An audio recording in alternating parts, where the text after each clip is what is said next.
Rev those engines. 3 games down, 1 more to go in Week 11. And we're heading to the West Coast for the Owls and the Lions in a showdown between strength versus strength. BC is #1 in net offense this season, while Montreal has allowed the fewest yards per game. So who will come out on top?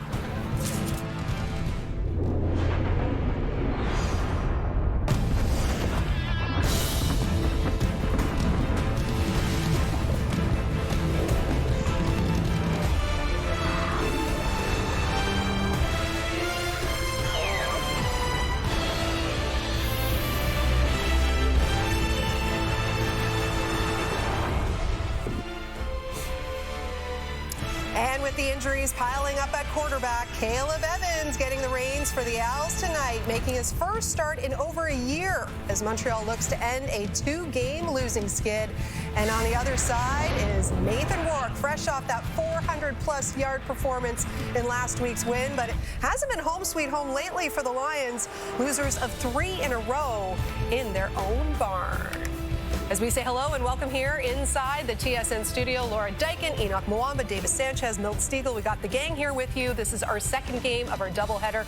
Earlier today, it was the Rough Riders, proving once again they are the best team in the league. 8-1 now after dismantling the Hamilton Ticats. But right now, obviously, our focus is on the Owls and the Lions here. So who are we watching? What are the matchups you've got your eyes on here? Milt? Well, Alexander Hollins, former BC Lion, going up against his former team, facing one of his good friends, his former teammate, Gary Peters. And Gary Peters talked about how he used to face him in practice, and he said he was as quick as a rat sometimes. So this is going to be a matchup like no other. I'm really looking forward to it. Yeah, that's going to be a matchup. I think that Jason Moss obviously has his hands full. I mean, you're talking about your third-string quarterback on the road, across the country. He's got to dial something up. I think the key is Jason Moss finding ways to dial some stuff up to get Speaker and Snead and these guys the looks they like. You got Caleb Evans at quarterback, so it's going to be difficult for that, and we anticipate a little bit of struggle, but this defense has to come out and play. We know that they're capable of doing that, but they have to show up tonight. And one of my favorite defensive coordinators used to say, rat, read, and triumph. So they have to get their hands on these footballs and commit and create these. Absolutely. You're a fool. Let's go. Well, Montreal hasn't had much luck in Vancouver as of late. The last time the Owls won at BC Place, 2015. Kickoff is coming up. It is the Week 11 finale as we scurry to break. You guys are good. Feel like a legend today. Let me off the bench. I know I can play.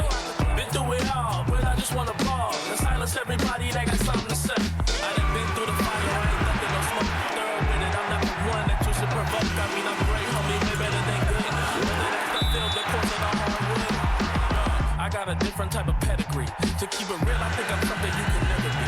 Being second place, that's probably your legacy. The back of my jersey is all I'm gonna let them see. For real.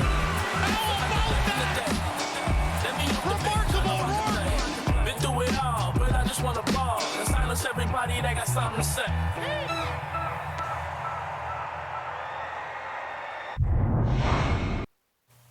Diane Alcott of Penticton, BC. It is your chance to win big thanks to Save On Foods' $1 Million Touchdown to Win. If a kickoff is returned for a TD, you could win groceries for a year. If 2 are returned, you could also win $1 million.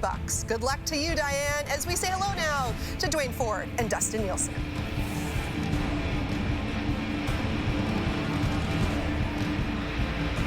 Week 11 in the CFL set to wrap up on the West Coast as the 4-5 BC Lions welcome the 5-4 Alouettes to Vancouver for their second and final meeting of the year. BC has struggled at home as of late. They've dropped 3 in a row here at BC Place. Montreal has lost 2 in a row and be making a change at quarterback once again. Yeah, a change made out of necessity. Their top 2 quarterbacks on their depth chart out of the lineup. So Caleb Evans makes his first start of 2025. But I will note Caleb Evans, over the previous 2 seasons, undefeated as a Montreal Alouette starter. He is 3-0 in that time. And a young man from Montreal here with the BC Lions, looking like he's starting to break out. The CFL's leading receiver a year ago, Justin McInnes, coming off a big game last week in the overtime win in the Hammer. That was a big game for Buck Pierce, a thriller against the Ticats. See if they can use that momentum to get things on track here at home.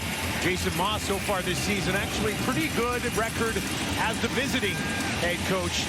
He sits at 3-1. BC won the coin toss. They want the ball. Seven McGee back to return it, along with Robert Carter Jr. Second of two meetings. Sean White walked it off earlier in the year for a BC Lions win, and Maltos Diaz gets us underway in Vancouver. McGee will take it just inside the 10, back to the 20, and it'll be wrapped up just short of the 25. Hamlin with the special teams tackle, and let's bring out Nathan Rourke for the first time this evening.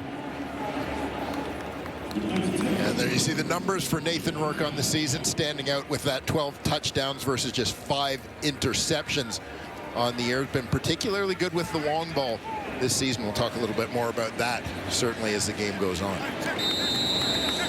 Coming off a 400-yard game, has 5 different receivers, 6 different receivers actually, that have been targeted more than 40 times this season when you include his running back, James Butler. Rourke throwing here, Hatcher far side, and he hauls it in. Hatcher just one of the weapons in this BC offense.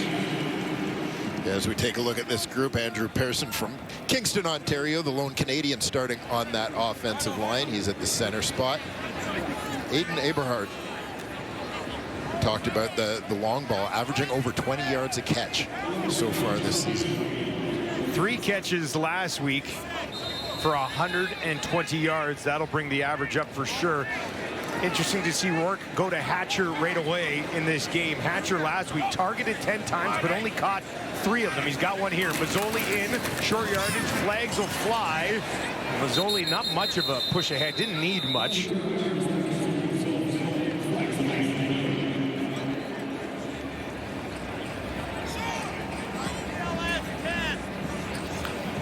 Too many players.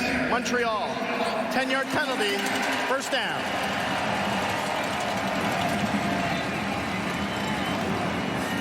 Early penalty against Jason Moss's club.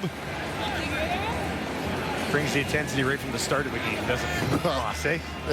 I'll tell you, the thing that stands out to me is because it was like the row of flags way back, and it always reminds me of the Too Many Men game, right? I didn't want to say that. The Grey Cup. Yeah. And I am sorry to bring it up, but that's just when I see the flags back there, that's what I think. That'll move it up to the BC 43. Rourke gets this one away, was pressured. Sean Lemon was there. Let's take a look at the Montreal defense. And unquestionably, Isaac Adeyemi Berglund has emerged as a leader in this group. Terrific pass rusher, high motor guy in his second year with the Alouettes. Najee Murray has moved up from the strong side halfback position. He's playing the nickel linebacker spot with Marc-Antoine Dequoy out of the lineup. Second-year man Arthur Hamlin from Ottawa, Ontario, makes the start at safety. Adeyemi Berglund, 3 sacks last week, leads the league with 7. BC, second down. Rourke feels the pressure, steps around it, gets it away, coming back to the ball and hauling it in. Justin McInnes trying to build off his big game last week. And you're going to see the running back, James Butler, come across the formation. He forces Tyrese Beverette to belly just enough to allow Nathan Rourke to step up.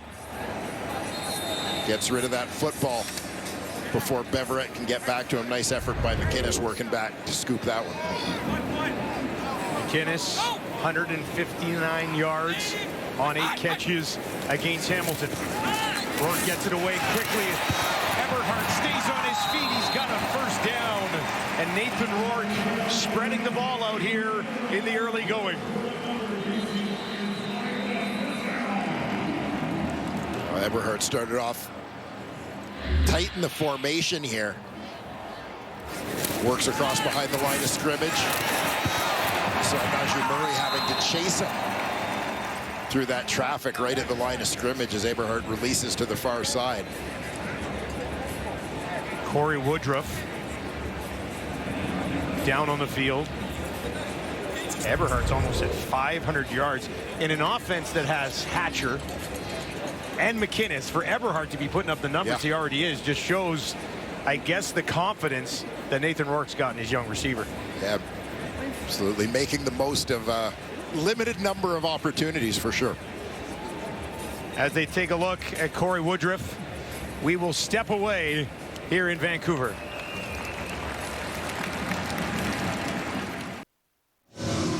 Well, the most important thing for BC last week was to come away with a victory. Nathan Rourke did just that. Huge game.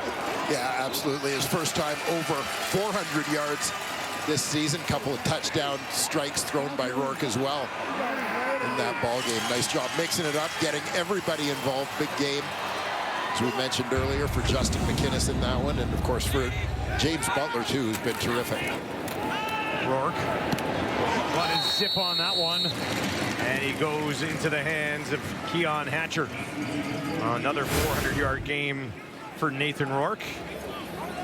Tack on a few of those in the future, isn't he? Yeah, well, you look back at the that somewhat magical 2022 season for Nathan Rourke and think, you know, is this a sign of him rediscovering that form?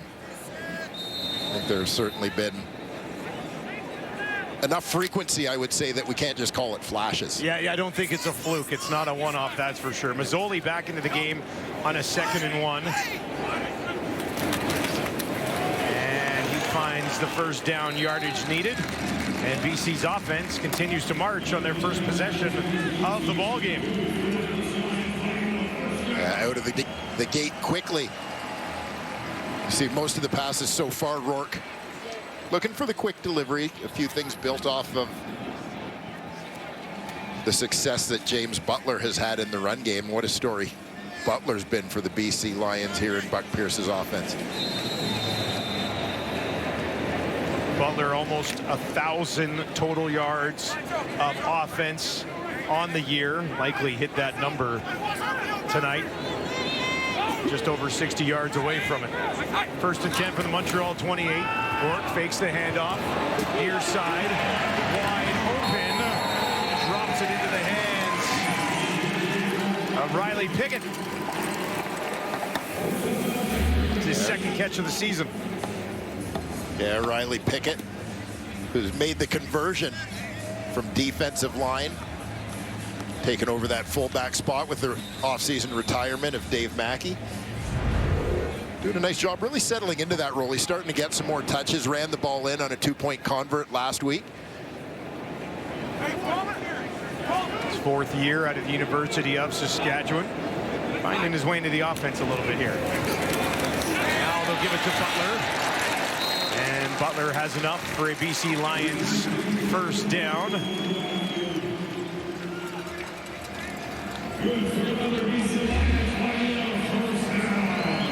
You see the motion with both Rourke and Butler attacking the outside here. You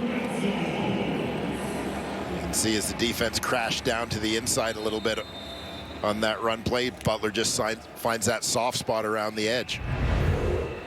It's the 10th play of the game's opening drive for the Lions.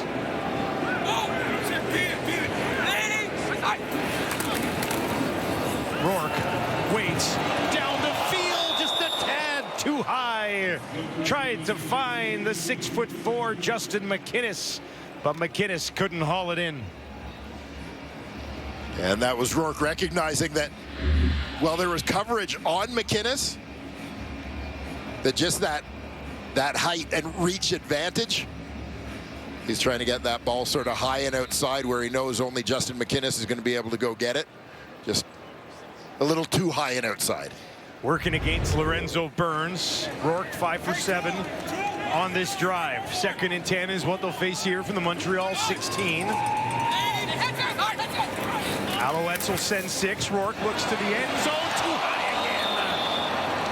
again. That time looking for the much smaller Berryhill. First time he's been targeted on the drive.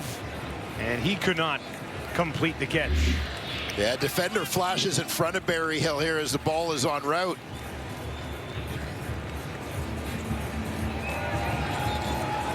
Sales just beyond his reach. Looked almost as if he may have reacted just a little bit late in trying to go up and get that one. Sean White had his consecutive field goal streak snapped last week at 30, I believe. Starting a new one in that game. And this 23-yard attempt is up. 5.5-minute drive for the BC Lions. And they come away with a 3-0 lead. Caleb Evans set to make the start for the Montreal Alouettes when we return to Vancouver.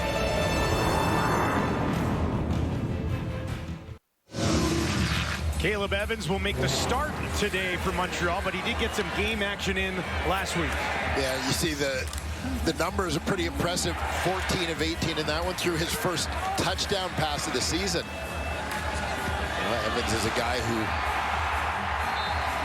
had been the #2 quarterback in Montreal a couple of years ago. The rise of Davis Alexander last year limited his opportunities. Just one start in 2024. Starts on his 40. He'll hand it off. A few hard yards for Tice in the game at running back. Let's take a look at this Montreal offense. With this group, the former Ottawa Redblacks, Cyril Auguin-Saint-Don, makes the start at center. And as mentioned, Travis Tice in at running back. Sean Thomas Erlington injured in last week's game. Erlington on the one-game injured list. 2nd and 6 here for Evans. Looks to his left, locked in over there, in trouble, trying to get away, won't the second time, taken down. Tavai gets there, his 2nd sack of the season. And Caleb Evans never really had a chance to get set on this one. Jonah Tavai, the second man to get in there. You'll see Tomasi Lolile goes over the top. Evans able to duck that one, but before he could basically get himself reoriented, Jonah Tavai was all over him. Joseph Zima called into duty for the first time this evening. Stands on his own 20. Seven McGee awaits the punt. Zima on the year averaging 48.3 per kick. Gets this one away cleanly. He'll hang up there. McGee slides under it at the 27, a 49-yard kick. And the return goes nowhere. Richards with the special teams tackle. Justin McInnes coming in off his best game of the season. We'll be back out there with the Lions offense when we return.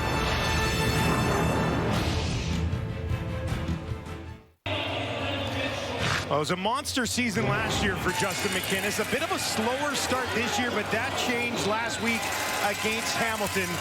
8 catches, 159 yards. Just a huge game to jumpstart his season. For more, let's send it down to Farhang Alji. Yeah, Dusty, just the second 100-yard game of the season for McInnes. The last one came in that victory in Montreal. And in between, it's been really quiet. Just 3 games, 4 receptions total for just 63 yards. But he had a sense things were going to change last week because the coaches put him in a number of different positions in the offense. Motioned him to places he doesn't normally play. And he said, as much as it took us time to learn the offense, it also took the coaches time to learn what we could do and put us in those right spots. He said last week, Kevin Burgoyne, the receiver coach, came up to him and said, I didn't know your feet were that good and you could run double moves that well. So he thinks all of that is going to continue. And this is not a diva receiver. He is good with blocking, drawing double teams, doing whatever it takes. He said he and Keon Hatcher talked about this. They've had too many big games over the years in losses. They don't want that to continue. Here's a look at where he settles in. Ran away with this last year. But, I mean, all 5 of those guys have a really nice season so far. Well, it's a category when you talk about Canadian receivers in which the competition just gets tougher and tougher every year. Nice to see the development of this group. Butler had to work hard to get that first down carry back to the line of scrimmage. So it's a 2nd and 10 for Rourke. Gets it away. Hatcher's got it. Nice little move. He's got the first down and more. Keon Hatcher Hatcher sidestepping a tackle to find a first down. Yeah, you had a little bit of a gamble. I believe it was the halfback, Robert Kennedy, who jumped on that one. Gets just past him, Hatcher. Making a couple other defenders miss to move the sticks for the Lions. 15 yards to Hatcher. And a first down at the BC 47. 3 options out to the left for Rourke. Looks that way. Pressure in his face. Trying to escape. Flag flies. Rourke will throw. He's hit as he does, and it's intercepted down inside the 40. Beverette takes it away. And Montreal will get the ball. Second interception of the year for number Beverette. 54. That penalty be declined. First down, Montreal. Rourke on the run. Picked off by Beverette.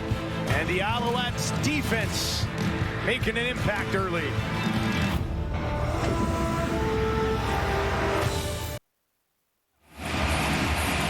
Tyrese Beverette, the man of the moment, top defensive player in the East a year ago. He's going to get his steps in on this play. You see him in the middle of your picture. This is where he starts off. We'll try and track him here. See just how much ground he ends up covering on this play.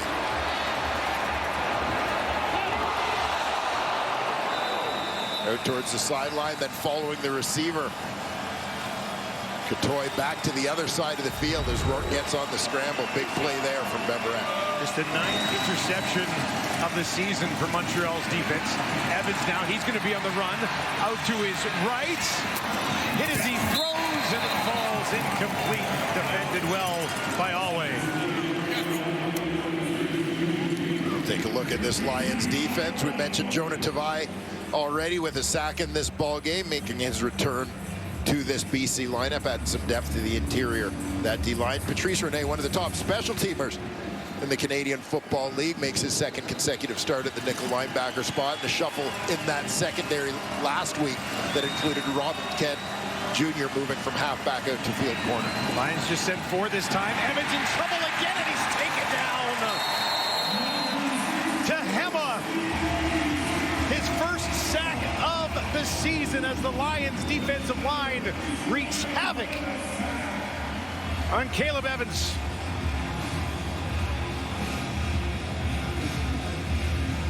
Tehema working from his defensive end spot, and I know it's been a little bit of a frustrating start for him. Trying to get on that stats sheet. Here you'll see him fold back inside as he's able to push the tackle calendar upfield with that initial rush. Create a little bit of a gap to duck in. Montreal not able to do anything after the interception by Beverette. 2 and out. And Zemo will hang a high one out there. McGee takes it cleanly. Cuts it back just outside the 35.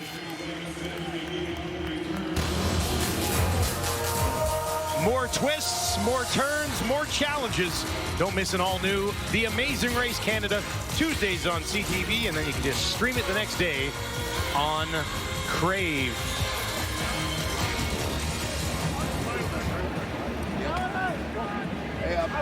Tehema, 9 tackles, a couple tackles for a loss, a fumble recovery, but no sacks coming into this one. Taking care of business in that category. Look at the eye paint on just one eye.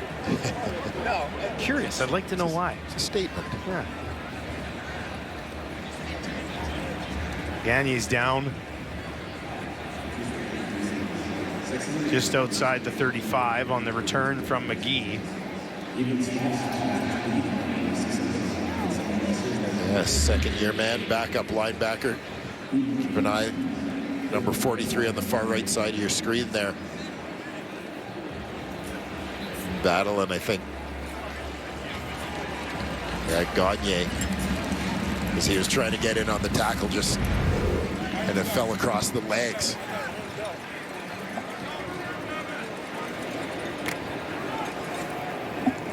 He's up Walking off on his own, good sign.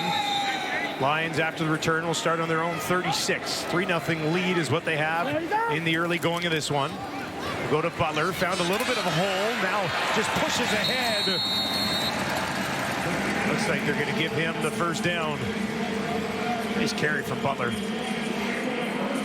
Yeah, Butler finding new life here in his second tour of duty with the BC Lions. Nice cut there, duck inside the tackle, Chris Slugger.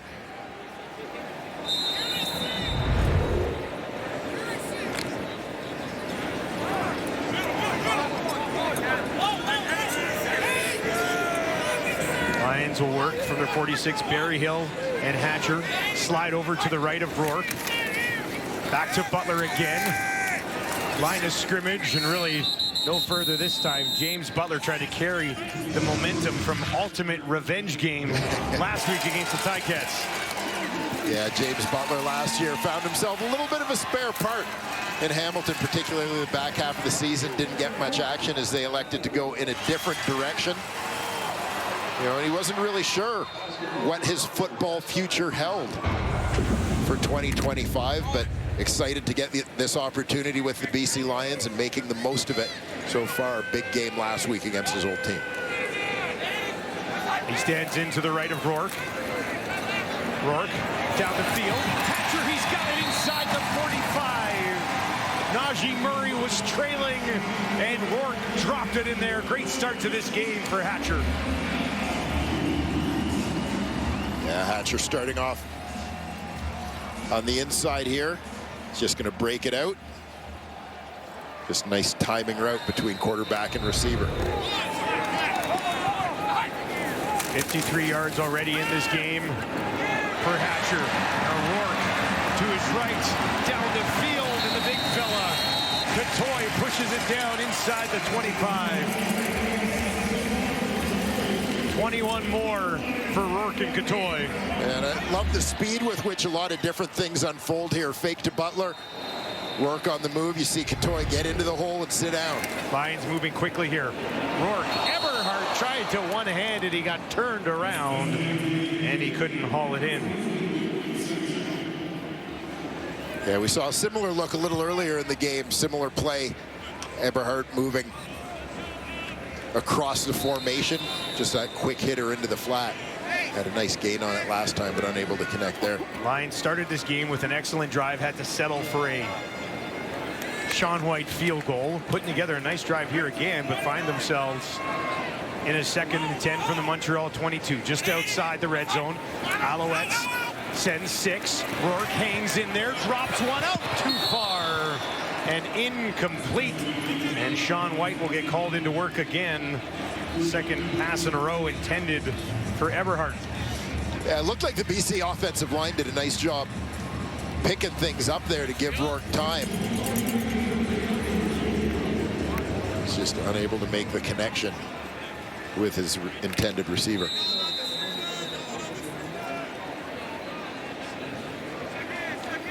Sean White over 95% on the season. 2 outstanding kickers in this game today. 30-yard attempt for White. And no mistake, puts it home. And the BC Lions have a 6-0 lead late in the first quarter.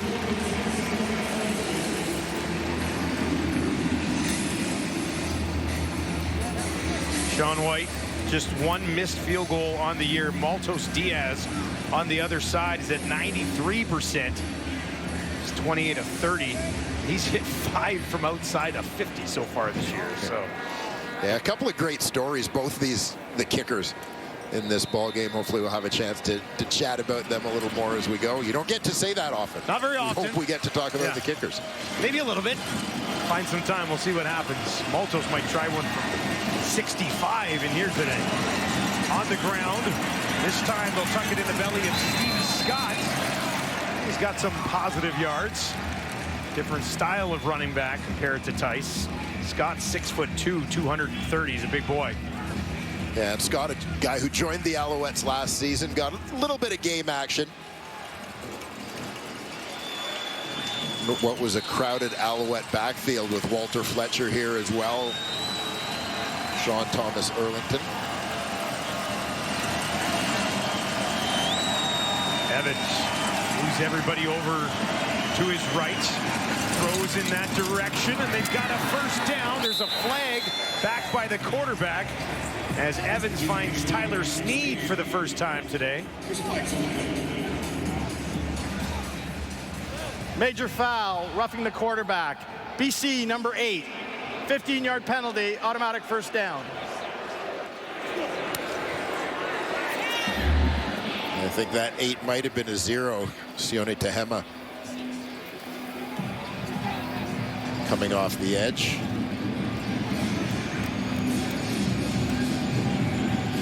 Yeah, it looked almost like he kind of realized it. I'm going to hold you up and try to get away with it. Yeah, a little late. Alouettes in business here for the first time tonight, just down inside the BC 40.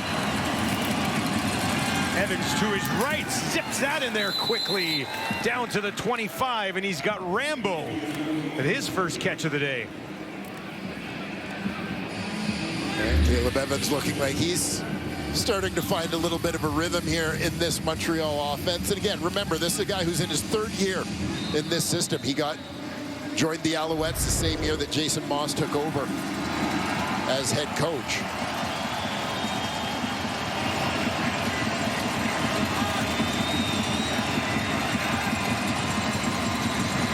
Quickly again down to the 20.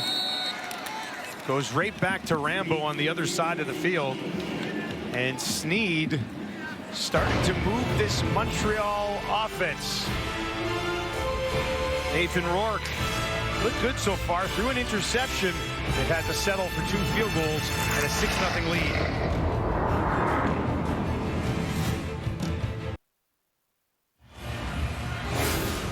First quarter in the books here at BC Place. The Lions lead 6-0. Had the ball for 10 minutes in that first quarter. Yeah, the stats in general maybe look a little bit one-sided along with that time of possession. But, you know, you were suggesting to me in the break, maybe not bad that the Alouettes have managed to beat down just 6-0 early on, holding the Lions to field goals. And now we saw at the end of the quarter, Caleb Evans and the Montreal offense starting to look like they're finding their groove a little bit. You know, you mentioned a little bit about how Evans has been around this team. He's worked with some of the other quarterbacks, and yeah, he hasn't had many starts, but he's got to be very comfortable with what Jason Moss wants, right? Yeah, that seems to be the case. And again, relatively small sample size, 3 starts for him through 2023 and 2024 for the Alouettes, but unbeaten in those games. So you recognize that Caleb Evans is a guy who gives you a chance. Who does this guy think he is? Davis Alexander? Unbeaten in games as well for the Alouettes. Deep drop. Using his legs, freeing up some space. Now he's in trouble and he'll be taken down again. Tehema's got another.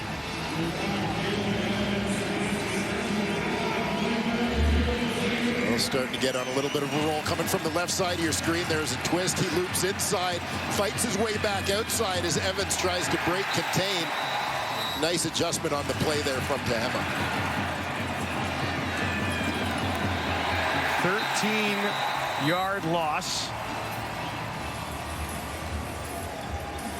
And Evans is actually down on the field here after the tackle from Tehema. And they'll take a look at him. James Morgan will start throwing on the Montreal sideline. If he were to get into the game, they're 4 deep at the position. Well, this would be the first regular season for Morgan, but again, a guy who is in his 2nd year with the Alouettes. Not brand new. By the way, with the injury to McLeod Bethel Thompson, Cameron Dukes, who spent the previous couple seasons with the Toronto Argonauts, was signed this week, so he's on the depth chart for today, the number 3 QB.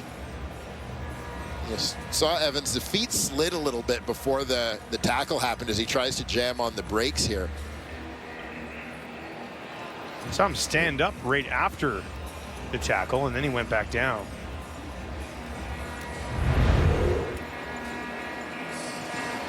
Yeah, I wonder a little bit about maybe something with that right ankle or Achilles, just the way he sort of slid as he tried to plant and stop. Don't want to over-speculate, obviously, about injuries.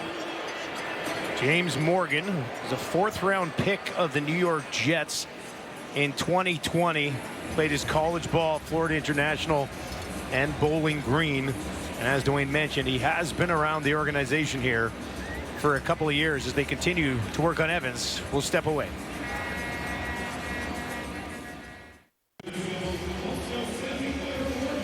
Welcome back to Vancouver. Evans into the tent.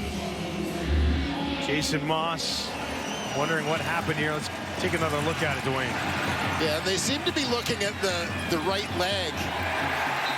It didn't look like he got rolled on awkwardly or anything on the actual tackle, and I wonder almost if he heard it as he tried to plant and put the brakes on just before he got taken down there. Looks like he didn't even realize it until he got up. Felt it. Maltos Diaz smokes one through, and Montreal is on the board, trailing 6-3. Both kickers involved early in this one. There's Morgan pumping up his offensive line.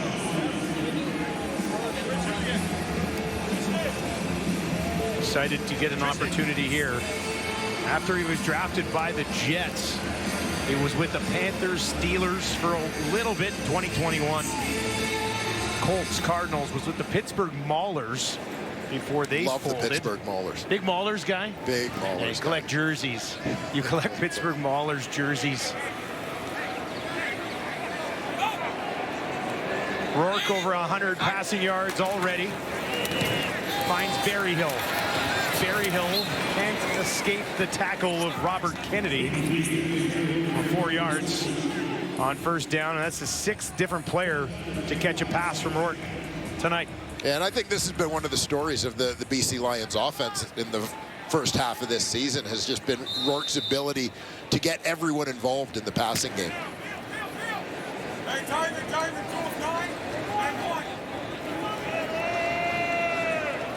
Rourke will look for 6 more here. It'll be an empty backfield as he takes the snap. And he's got just enough for a first down. Wasted no time, knew exactly where that ball was going. And it's back in the hands of Hatcher for the 5th time today. Yeah, you're going to see Hatcher just get past that first down marker. They're sitting off me, turn around, I got room. Give your quarterback a target. Move the sticks. When they execute it like that, it looks so easy. You just run out there and quickly hit you. Yeah. Let's just do that again and again and again. Montreal's defense, though, has been pretty good so far this year. They allow just under 24 points per game. That's 3rd best total in the league, and they also allow the fewest yards per game. Butler this time runs into trouble. Sankey, among others, they're waiting for him as he hit the line of scrimmage. About 1.5 yards, maybe 2. James Butler talked a little bit about these Montreal Alouette linebackers when we chatted with him this week, and suggested that he thought the combination of Darnell Sankey and Tyrese Beverette as a duo were the best in the Canadian Football League. I don't think it's a stretch. No, it certainly isn't. Nothing against all of the other linebacker combinations. A lot of good competition, no doubt, but yeah, these guys are at the very least deep in the conversation. Here's Butler, has a little bit of room, and he's got a first down. Hangs on to the ball. Burns will finish him off. But that's Butler through the air. We know he's one of the best in the league at that. Yeah, Butler to the right side of your screen is just going to sneak free release. Quick hitter off the unblocked man. Hot throw, basically into the area vacated. With Wesley Sutton coming into the game here. Butler, 26 catches for 233 yards. There's a look at Rourke so far today. Quickly over the middle, up to the 40. Battle for the ball here, but that's his fullback Pickett with his 2nd catch of the game. And we talked a little bit about Pickett earlier, getting a few more touches. Defensive lineman during his time at the University of Saskatchewan. This is a guy who in Canadian Junior Football League was actually Defensive Lineman of the Year. So pretty successful play in that position before he went to U of S. Drafted as a D lineman, but making the move here.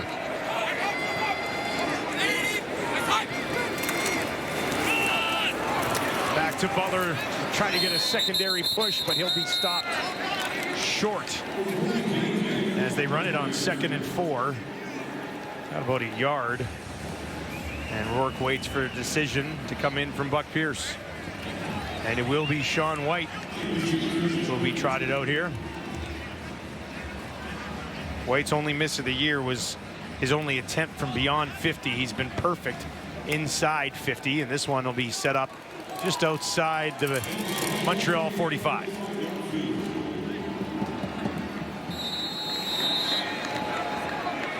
It's going to be weird when that guy's not around anymore. First started practicing with the BC Lions as a junior player in 2007. 18 years ago. White puts that one up and has enough. Right down the middle. BC on top, 9-3. James Morgan gets the ball from Montreal when we return.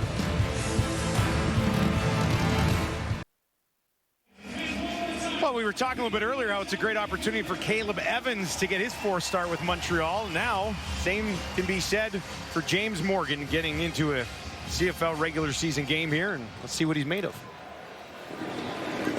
Yeah, again, Morgan, we've seen him a little bit the last couple of preseasons, but really getting his first look in the regular season here. Starts it on his own 40, gets it away. And that was big hit. Ball popped out all way, and a flag does fly. Dallaire, as he turned, Awe got him pretty good.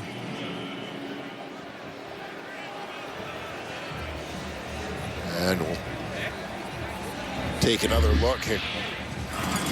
Micah Awe, always something magnetic pull to the ball. Ooh.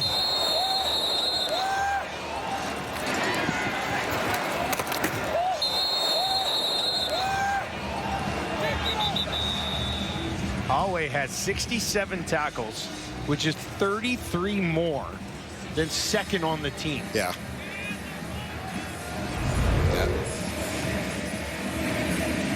Keeps finding his way. I say he's a bit of a... It's as if he's got a homing device getting to the football. He's got a homing device coming back to BC. 3rd tour of duty here with the Lions. This is where he began his career. There's no flag on the play. Ball is short. It's 2nd down. 2nd and inches. Always 7.4 tackles per game. He's on a 134 tackle pace right now. And I would describe Micah Awe as one of those guys who I think is a guy who genuinely has improved with age. Become a more productive player over the course of his career. This is Dallaire, who just got hit. He's going to handle short yardage, and he'll push it ahead. And that'll be a 1st down for Montreal. And it would be interesting to know if prior to the Evans injury, if Dallaire was slated to do short yardage. He did it in college at Laval. And there you see the numbers from Micah Awe. He and Cam Judge played beside each other in Calgary the last couple of years, both on the move. They go 1-2 with Jacob Roberts, who takes over in Calgary as number 3. Roberts has really burst onto the scene this year. His 2nd year in Calgary, first full season, getting a chance to start. He's one of those guys who gets to the ball quite often. Handed off. Tice, good burst, takes it out to the 50. Another 1st down for the Alouettes. 10 more for Travis Tice, his best carry of the ball game. Yeah, and burst is a great way to describe the way Travis Tice runs the football. You see the acceleration. Nice job sealing the edge from the Alouette offensive line. Allowing him to get towards that sideline, pick up the 1st down.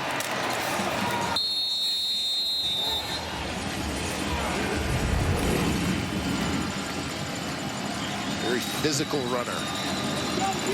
Even behind Sean Thomas Erlington, he had 47 carries on the year coming into this one. Morgan tosses it ahead. He's got a little bit of room again. Tice, first down and more.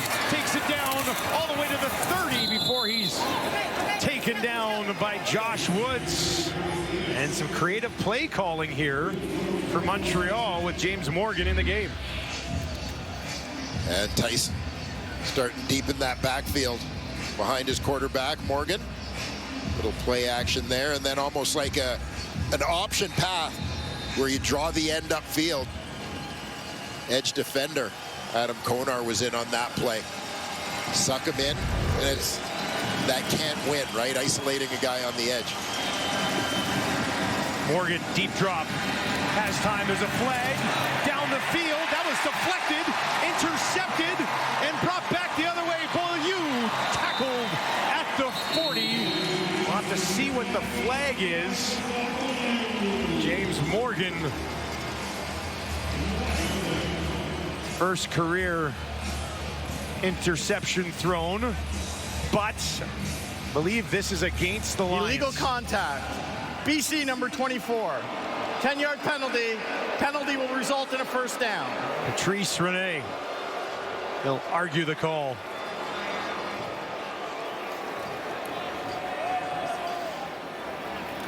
Well, we'll try to get another look, but Morgan took a hit just as he tried to release that ball, which led to the ball sort of floating into nowhere. Just sort of popped up in the air, yeah.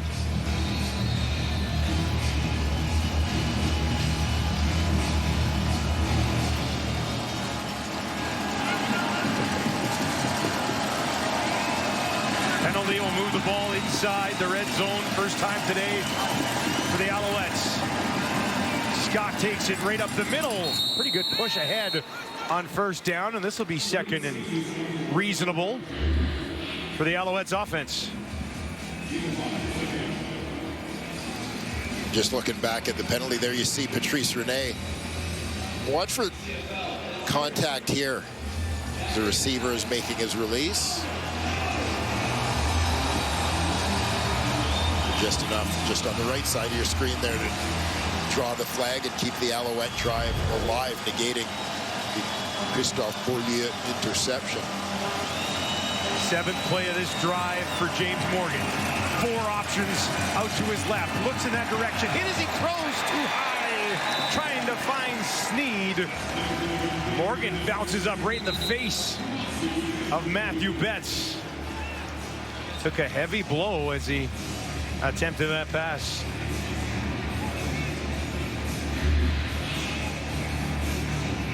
You've got pressure coming in a hurry. Off the edge, Josh Woods. The linebacker delivers a shot just as Morgan lets that one go. Obviously that impacting the accuracy of the throw as it sails high.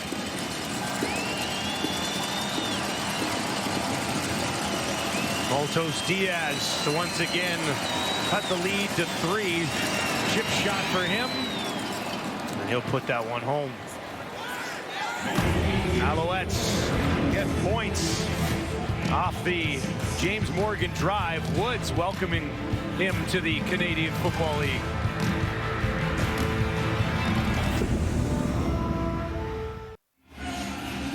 La Liga is back, and it's all on TSN Plus. Catch every match, every week, all season. Get a 6-month TSN Plus pass for just $32.99. Visit tsn.ca/plus. Offer ends September 1st. Terms to apply. There is Evans. Right knee wrapped up. We'll watch for the rest of this one. Butler. Big hit. Ball pops out. It'll be ruled an incomplete pass and blown down. Butler bounces right back up, though. Yeah, you've got ball and defender arriving at exactly the same time for James. Butler in the flat.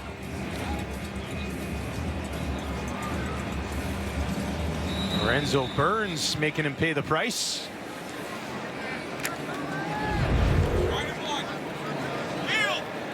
Well, Well-timed hit, not without maybe some after effects for the hitter in that instance. Empty backfield this time for Rourke. Finds McInnes. McInnes lowers his shoulders, and he's got a BC Lions first down. 12 more for 18 in black and orange.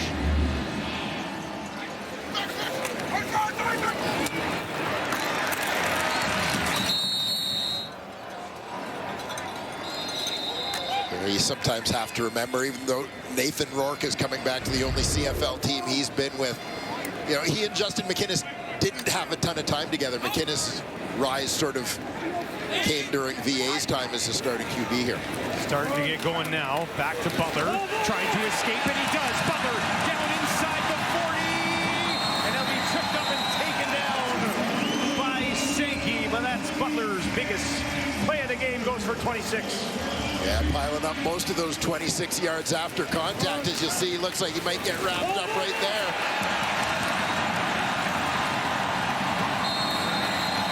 And just to run through that tackle. Keep the legs churning. Sean Lemon, who had a crack at him, but couldn't hang on.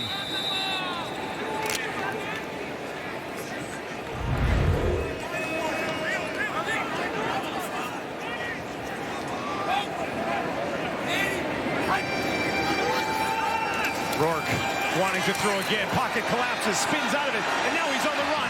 Rourke looking for a block, got it. Takes you down inside the 10, and he's hammered just outside the 5 by Najee Murray. But this time it was Rourke using his legs to escape and find a big chunk. Well, the BC Lions' top 2 rushers getting it done here. I want to keep an eye on number 61 here, Anu Una, because he makes a great decision that allows this play to stand. You can't take that peel back block, but he kind of gets in the way. But he's not going to take a shot at the player, but forces the defender to ease up a little bit. Just a great heads up there not to hurt the play by the second-year man. Coming into the game tonight, 61% inside the red zone were the BC Lions. Rourke will work from the Montreal 5, first and goal. Tosses it to Butler. Redwell broken up, driven back. Kenton Arku from the start was all over it. Yeah, big play here from the Montreal defense. Again, it's that shovel pass option type situation where you isolate a defender, but that time Sean Lemon had a little backup when he took the quarterback.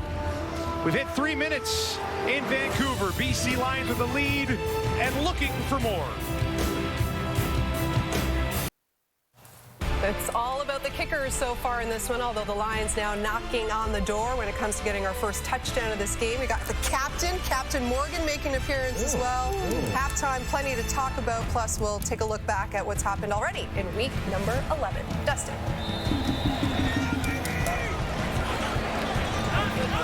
Excellent Captain Morgan reference. I think you're familiar with him. Never heard of it. Here's Rourke. Looks to his left. Gets it away. A little bit of a jump pass. Touchdown, Lions. McInnes.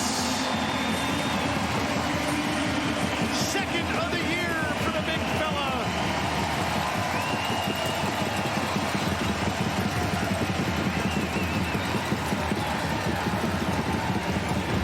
Well, a drive put together on the strength of a couple of runs by Butler, and Rourke finishes via the pass. Nathan Rourke finding an open Justin McInnes at the goal line.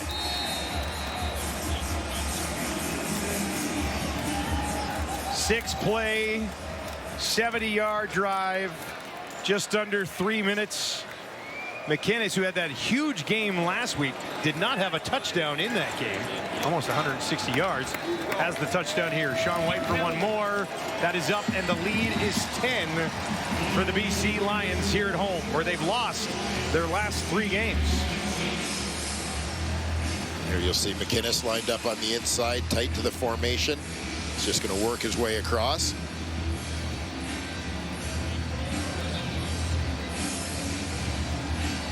And you saw Beverett kind of be held by what was going on in the box.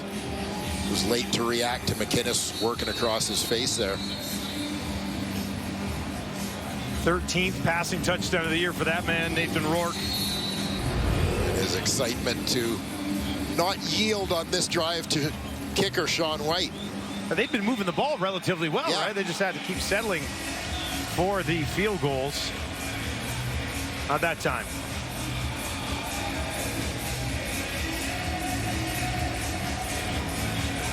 James Morgan will get another crack at it here. Managed to lead a field goal drive last time out.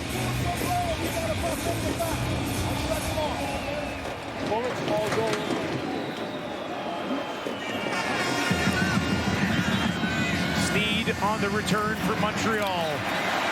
Jumps over one man, finds a little bit of space. Pretty good effort on the return to the 40 from one receiver to another. How about a return to BC here for Alexander Hollins? Let's send it down to Farhan Lalji.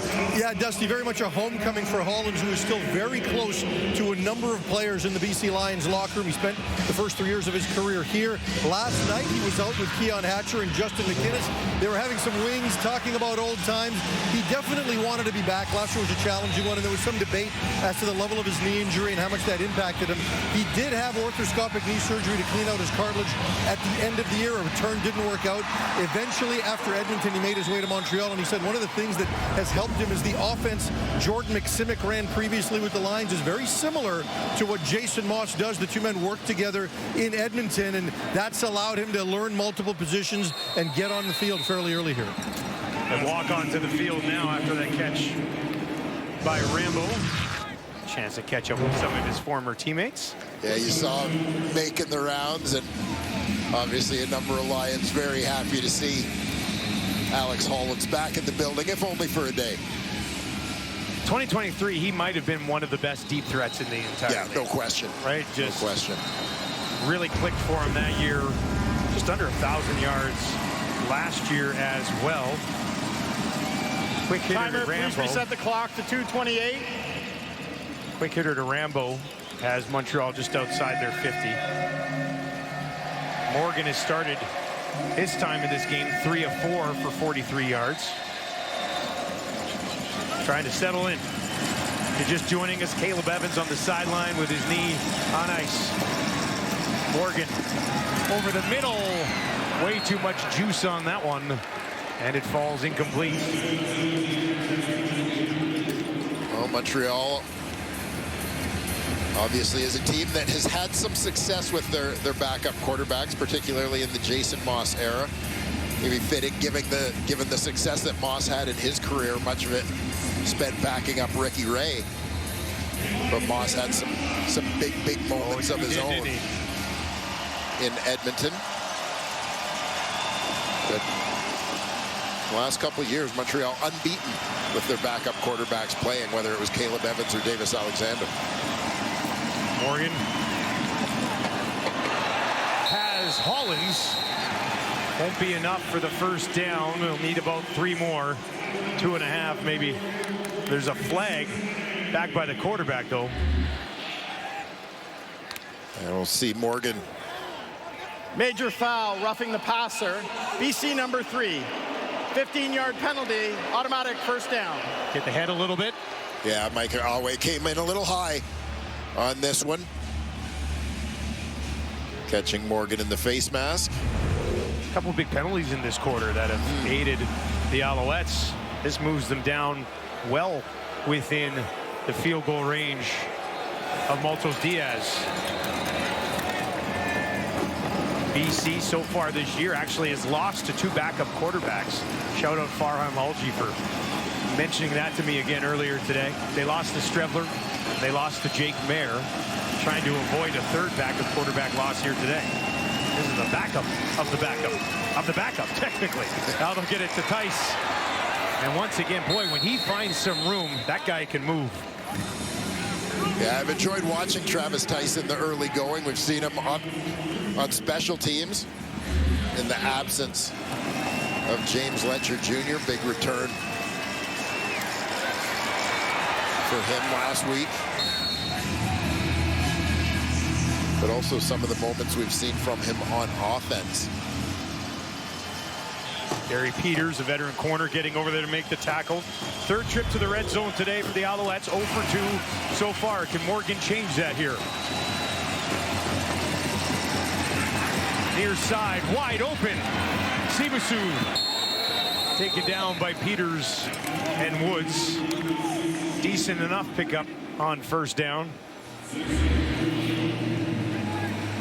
Watch Matthew Betts coming off the edge. Here is, I think one of the things we're learning in the early going is that James Morgan can take a hit. He's taking a few of them. Yeah.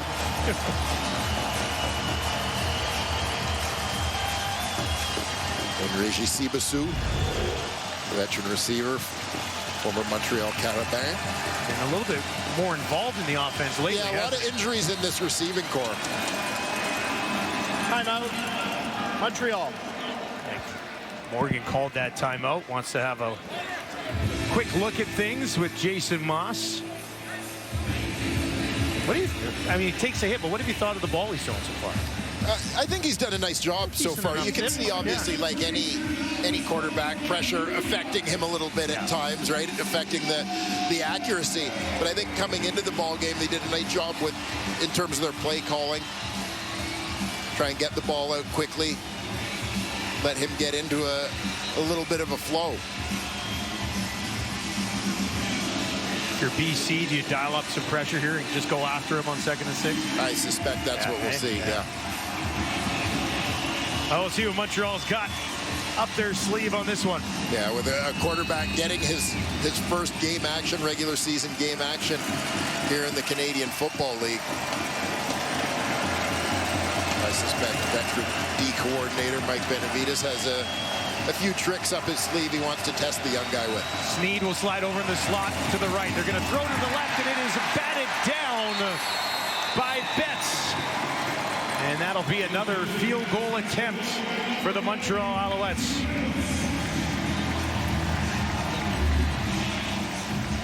You'll see Betts, who's just going to come free off the edge, get the hands up. Offensive line letting them go to try and get out there for that screen on the perimeter, but Betts breaks that up. You can see Hollins ready to catch the hitch. Benavides likes what he sees from his defense. Maltos Diaz, about as automatic as you can be over the last month or so. And he's 3 for 3 today, providing all of the offense for the Alouettes so far in this one. Going to be tough to keep pace with Nathan Rourke if you can't find the end zone once or twice. Yeah, you saw BC finally breaking that goal line on their last drive. Alouettes not quite there yet. But Morgan showing signs he's fairly comfortable running this offense. Halftime coverage coming up. Don't go anywhere. Laura and the guys will be breaking this one down. We'll get their thoughts on first real look at James Morgan here in live action. You see Cam Dukes sitting beside him, left side of the screen. The newest Alouette quarterback. Rourke still has some time here, over a minute to work. He'll get it to Butler. Find something on the edge. Nothing really there. Gets about a yard on the play. Najee Murray, among others, in on the tackle. Yeah, it was a really interesting chat with James Butler this week. As he said, he was getting his resume together, starting to apply for jobs. With the way last season ended, started to doubt himself a little bit as to whether he could do it, but all motivated him to work just that much harder in the offseason and seeing the results. Rourke. McKinnis just outside the 45. Ball pops out. Alouettes are on it. And did they strip that away from Justin McKinnis as he tried to fight for some extra yards? James Butler upfield, and they'll say Montreal ball.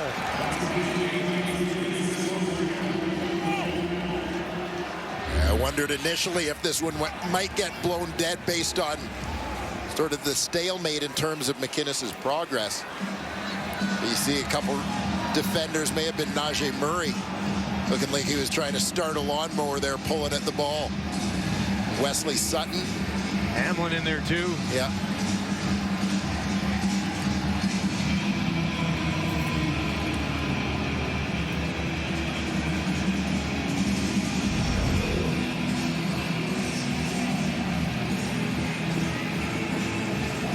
Pretty close to forward progress, but not enough.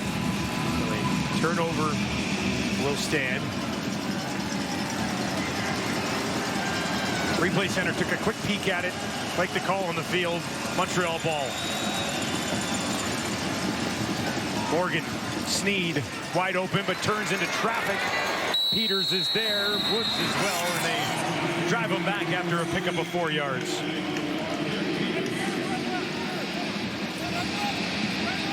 We'll take a look back at the Justin McInnes fumble.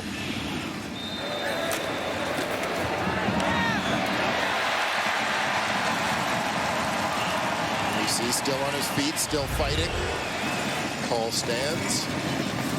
Tice on the swing pass. Outside the 50. Won't be enough for the first down for the Alouettes.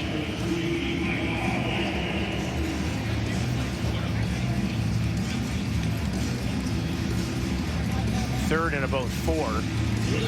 Jason Moss was thinking about this one for quite some time. Yeah, trying to figure out if there was a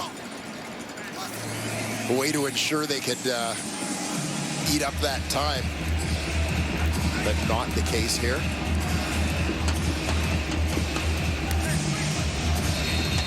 Devin McGee waits back on his own 10-yard line. His team up by 7.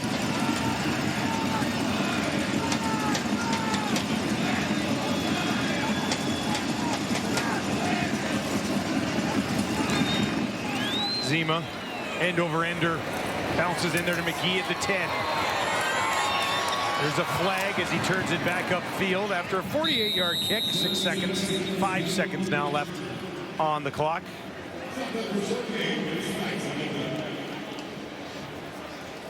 Montreal Alouettes. During the return, holding, BC number 27.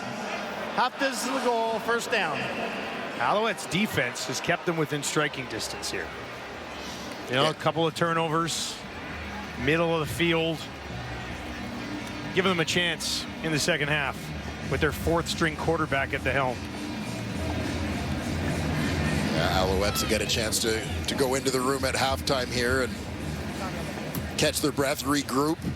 And this is a team, we've talked a lot about the quarterback injuries, but you consider Tyson Philpott and Austin Mack both on the 1-game injured list. You don't necessarily notice it because with guys like Speaker and Sneed, Rambo still doing their thing. It's a deep receiving core. That's 2 pretty significant pieces to be without. Yeah, Sneed and Speaker specifically have had outstanding years, but still Mack and Philpott at it. They're 5 strong at the position. A little pushing and shoving here at the end of the half. Montreal, BC, the Lions, 18 minutes of possession in the first half. Evans with crutches and an ice pack on his knee. Justin McInnes, after a big game last week, finding the end zone here today. Yeah, McInnes, we mentioned 8 catches, 159 yards a week ago. He went over 100. 6 catches and 109 last time out versus Montreal, and off to a pretty good start against his hometown team here today. And Justin now joins our Farhan Lalji. Justin, let's start with the fumble. It certainly looked like you may have had forward progress. What were your thoughts and what did the officials say? It doesn't matter at this point. They call what they call. Can't worry about it now. Second half's coming up soon. We got to go execute. you finally were able to score a touchdown. You guys have dominated offensively, but until then haven't been able to finish. How important was it to get one, and what can you do to get more effective in the red zone? Absolutely. Just got to keep doing that. First down, second down, just got to have a good first down, make it easy on us second down. But yeah, we just got to finish drives. No excuses. We're driving the ball up and down the field and stalling, so we just got to finish those drives in the end zone. Thanks, Justin. Thank you. Lions with a 7-point lead at halftime. Let's send it to the panel with Laura Dykin. Yeah, McInnes getting his first touchdown since week 1. And that is the difference so far in this one. Again, the BC Lions looking to snap a 3-game losing skid at home. And yes, we are at the half. For the Montreal Alouettes, they're thinking, here we go again, a little deja vu. Another week, another quarterback going down. So in comes the captain, James Morgan. And I know a tough situation, ice cold, making a CFL debut here on the road out west. What did you think of the limited action that he saw? You know what? For a guy that hasn't played yet and he just came in for the first time, and you got to assume that he's had limited reps up until this point for the Montreal Alouettes. He showed like he's got a lot of poise. He's got some confidence. You saw him very lively. He's communicating with his teammates as well, and the opponents as well. Matthew Betts going back and forth. So he seems like he's present and he's there and he's confident. So I like the way that Coach Moss so far has started with giving him some plays that he'll likely be comfortable with. I'd like to see Coach Moss give him the opportunity to kind of throw the ball downfield a little bit more there when they were in the red zone. Coach played he called a very conservative play. But listen, this is a huge halftime for him. There's going to be a lot of people in his ear. How much information is he going to be able to hold on to for the second half is going to be important to see going forward. Let's see if you're not conservative with your 4th-string quarterback. Look, there's not a lot to talk about in this first half, so this gives me a chance to talk about something that we talk about all the time when we watch Micah Alouette play. I promise you, they might not admit it, but every offensive player in this league, receivers, running backs, they know where number 3 is on the field, because when he arrives with bad intentions. He doesn't tackle. He strikes. And I want him on my team. Micah Alouette, I will take him on my team any day. I love him because you have to fear him. And I promise you, as professional football players, there's not a lot of guys out there that people fear. But he's the guy you fear. Now, I'm not going to talk about his intention because I don't know if his intention is to hurt people. But I am positive that his intention is to bring pain to you. And in that... Not hurt, but bring pain. It brings pain, and in that you might get hurt. Yep. But there's only a couple guys in the league that are nasty. Right. And he's been nasty for a long time. Yeah, there's another guy, you talk about defense, he's on the other side for the Montreal Alouettes, and he's not nasty, but his impact is just like Micah Alouette. He makes some plays, and coming into this game, we knew this Montreal Alouette defense was going to need to make some plays for them to have an opportunity, and that's just what happened, and that's Tyrese Beverette. And Tyrese Beverette is not only a special player because his talent. He has special talent, but also because his effort. If you look at this play right here, this is man-to-man covered. That's Tyrese Beverette over at covering his man over there by the sideline. He sees the receiver wide open that Nathan Rourke is going to try to throw it to. Tyrese Beverette covers the field almost 30-something yards, makes a play for his team, allowing his team to get another opportunity to score, and the other team not an opportunity to score. So those are the type of plays this team is going to need to make if they want to have an opportunity to win this game. Davis, something that Buck Pierce said after that Hamilton win last week, they want to build grit and toughness on that team, and to your point, Alouette is definitely one of those players. All right, when our halftime continues here on TSN, we'll take a look back at what's already gone down in Week 11, 3 games already in the books. Week 11 in the CFL set to wrap up on the West Coast as the 4-5 BC Lions welcome the 5-4 Alouettes. Evans in trouble again, and he's taken down to Hema. Rourke will throw. He's hit as he does, and it's intercepted down inside the 40. Beverette takes it away. A bit of a jump pass, touchdown, Lions. McInnes.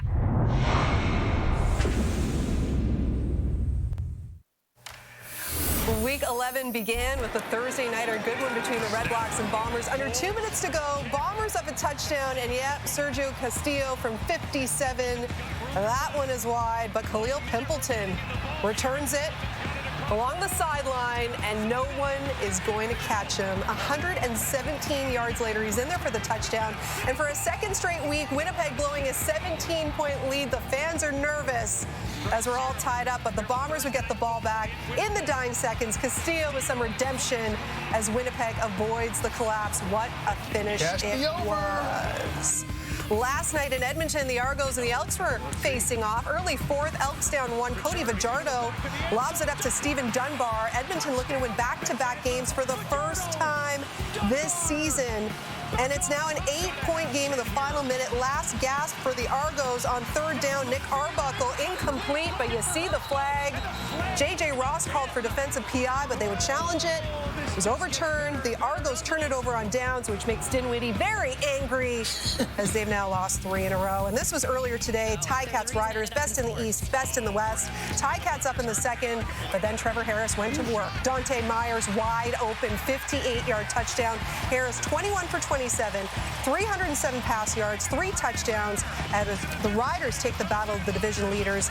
They've now won 4 in a row, improving to 8-1, their best start again since 2013. 2013 is when they went on to win their last Grey Cup. 28-3, that is what the Riders outscored those Ticats after the first quarter. It was like they were just getting warmed up, and not many teams are anywhere close to where they are right now. Yeah, they're playing really good. They're playing really good football, and over the last few years, the Saskatchewan Rough Riders have played really well, and a lot of the Rider fans are usually saying, hey, let's wait up till after Labor Day, see how they're going to play.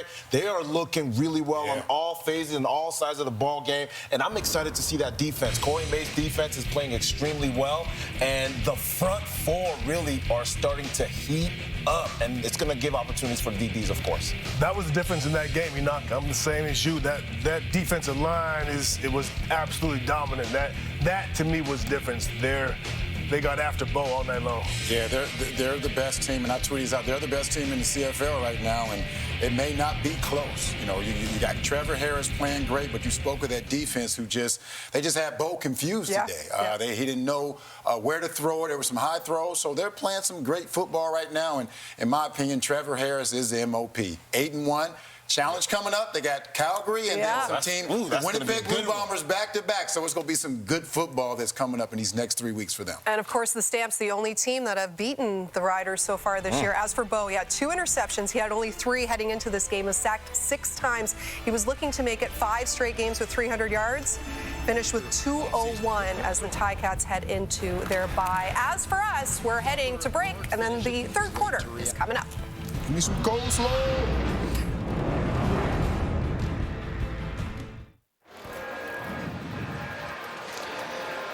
Welcome back to a Saturday in Vancouver as the BC Lions and Montreal Alouettes get set for second half action. As the BC Lions on top 19-6. Uphill battle for the Alouettes, who are on to their 4th string quarterback, James Morgan, who stands by with Farhan Lalji.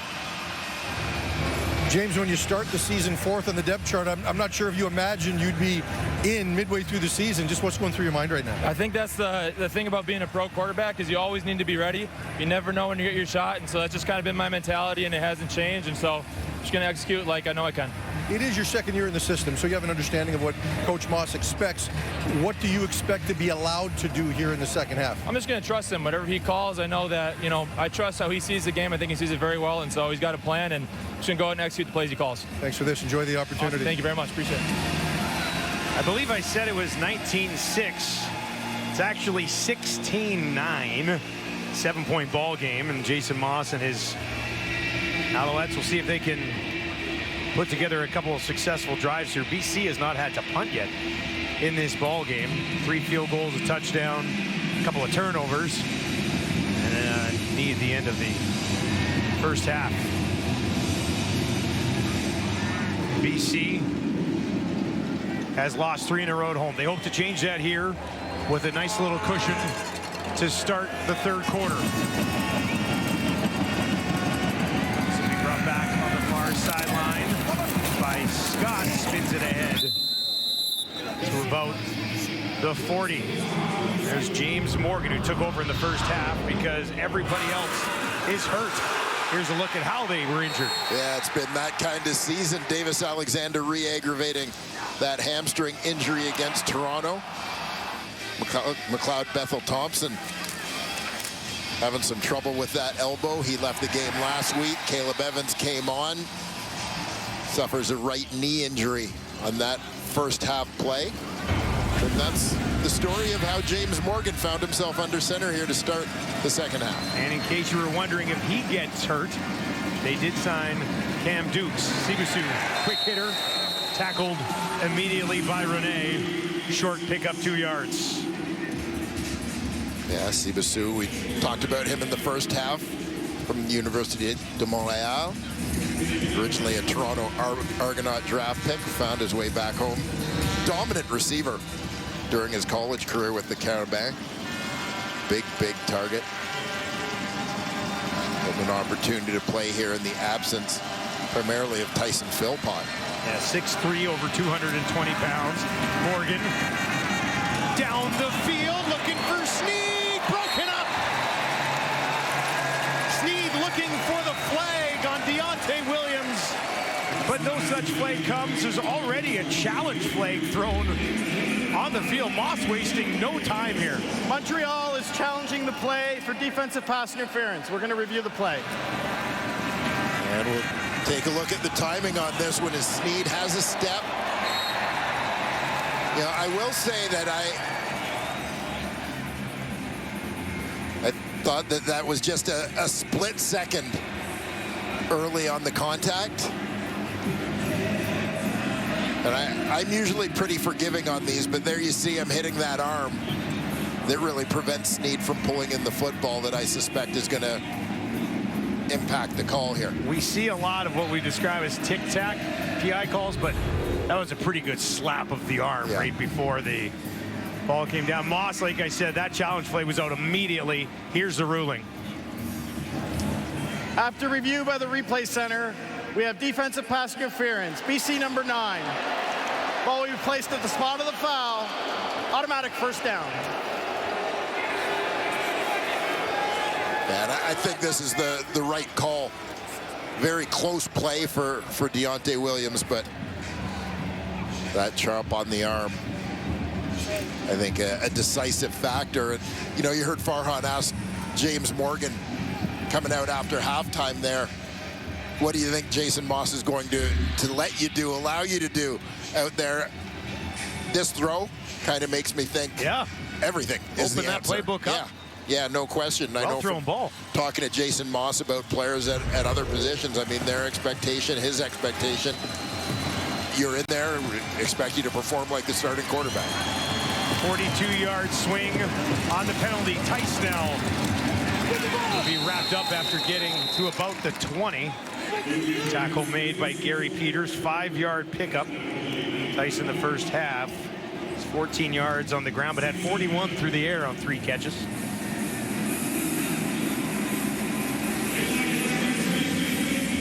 Yeah, versatile guy. Not the biggest running back, 5'9", 208.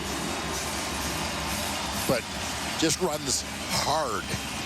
Physical, fast, explodes into contact. Been fun to watch.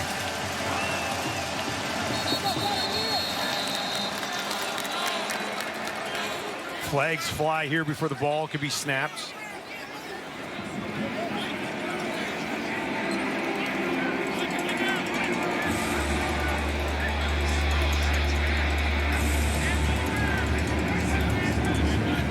See who wins out here in the battle of the finger pointing.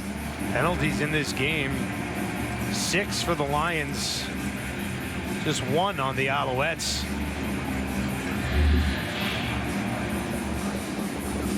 We'll take a look. Decide for yourselves.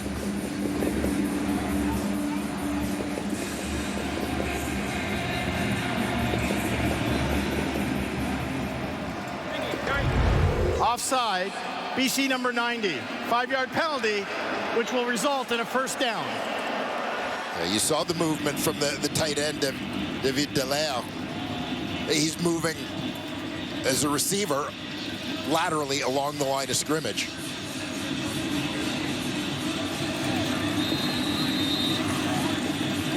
Legal movement there by him.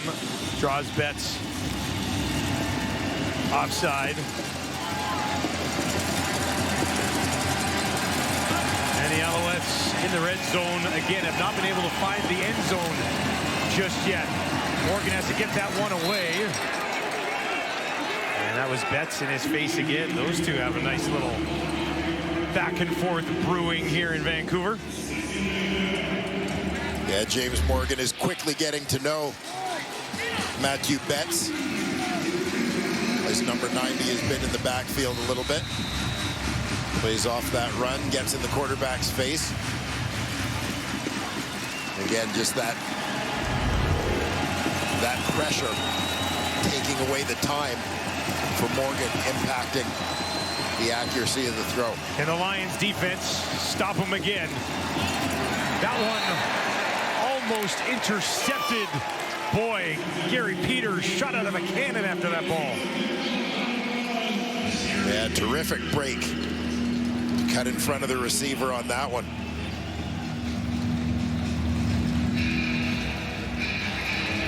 Peters, the veteran, on the back end for these BC Lions.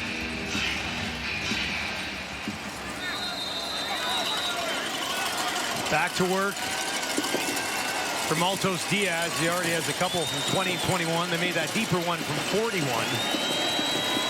This one, just a 24-yarder inside the right hash.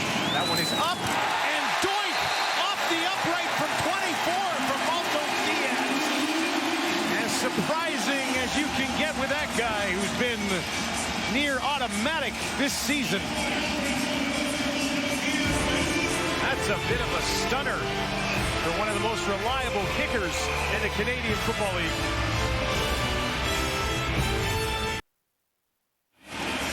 Well, over his last 4 games, Maltos Diaz was 12 for 12. And he was 3 for 3 so far in this one. And from 24 yards, he just pulled it. Yeah, it looked like a pretty clean operation. Snap was in a good spot, but yeah, just hooking that one a little bit. Shock on the face of Jason Moss. BC will start the drive in the hands of Butler. Takes it out beyond the 35. Let's take a look at the first half from Nathan Rourke. Yeah, Nathan Rourke had the BC Lions offense out on the field for much of that first half. Moving the football, spreading it around to a number of different receivers. Big run on that helped set up the Justin McInnes touchdown. Rourke in a pretty good groove. As we often say, like to see Sean White out there kicking extra points more than field goals. Flags here. 27 yards on that one carry for Rourke. 178 yards through the air. Procedure. BC number 61. 5-yard penalty. Remains first down. Sorry, second down. Guilty party there. Now moving from 2nd and 3 to 2nd and 8 for the Lions. Dwayne mentioned they had the ball for much of the first half. It was about 18 minutes to 12 minutes time of possession in favor of the Lions. But just the one touchdown to show for it. Plus the 3 field goals from Sean White. Slide everybody out. 3 to the left, 3 to the right for Rourke. Looks to his left. Now over the middle. Spins away from some pressure. He's on the run. Cuts it back. Look out. They'll get him from behind. Stays on his feet and they'll blow it down. Sean Lemon eventually backtracked and got his hands on Nathan Rourke. Yeah, 2nd and long. They're just going to shrink all the passing windows with 9 guys dropping in coverage. I'm not even going to call this a 3-man rush. It's kind of a 2.5-man rush. As you're going to see, Isaac Adeyemi-Berglund is just kind of spying, staying at the line of scrimmage, not really getting upfield until Rourke starts to scramble. First 2 and out, first punt of the game for the BC Lions. Carl Meyer, a big one. On the return, Tice, he's hammered. There's a flag back around the 20 as well. Nathan Rourke didn't see this coming. To the last second, Lemon tracked him down.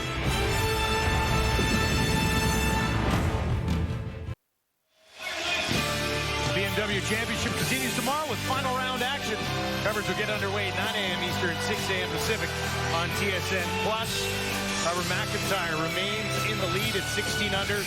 Scotty Scheffler 4 back going in to Sunday. There'll be some drama at the BMW Championship. James Morgan, 9 of 14 for 82 yards. His team still down by just 7. This time he'll hand it off to the bigger of his 2 backs, Stevie Scott, with a carry right up the middle.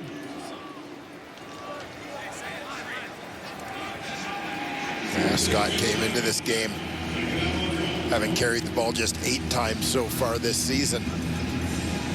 And it's been Sean Millington was just here waving the flag. Sean Thomas Erlington. We got to clarify that one. Yes. They were just mentioning it. Waving the big flag to get the fans going here in BC Place. Back to Scott again, and that's a big body moving that ball. He'll carry it all the way out to the 25. Out of Indiana is Scott.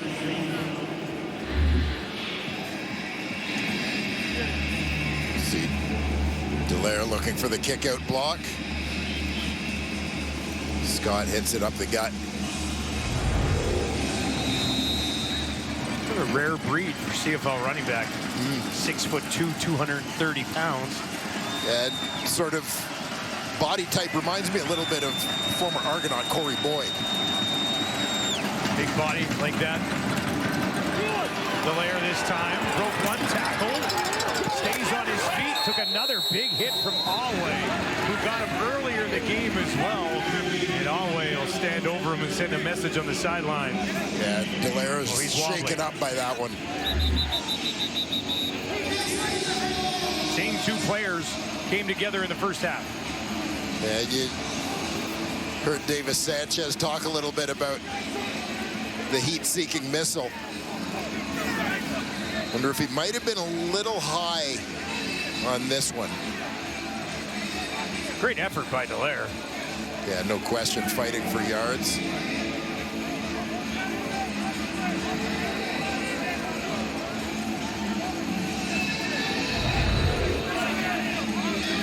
Officials still trying to sort this out on the near sideline. Dallaire is down. They continue to look at him.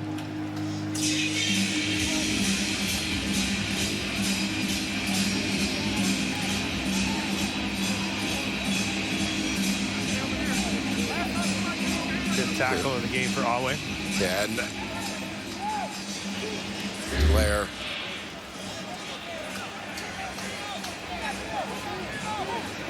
After this one, regardless of the trainers having a look at him, injury spotters, no doubt we're all over this one.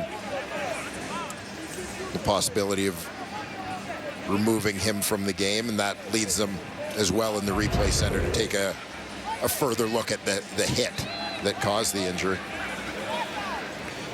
We will step away in Vancouver as they continue to look at David Dallaire.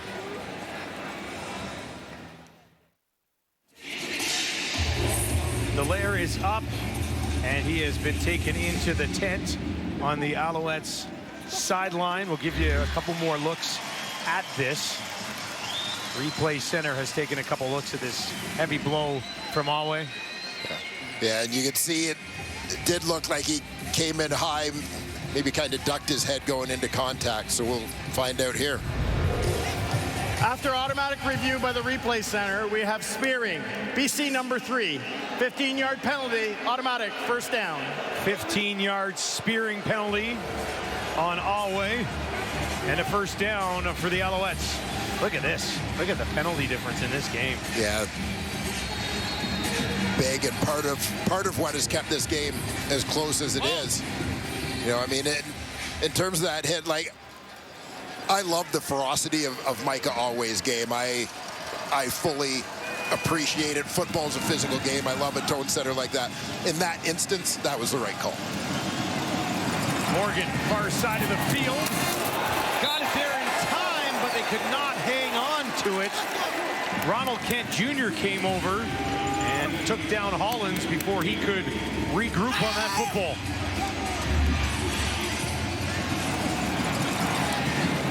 matchup that may have occurred in practice a little bit last season. Kent.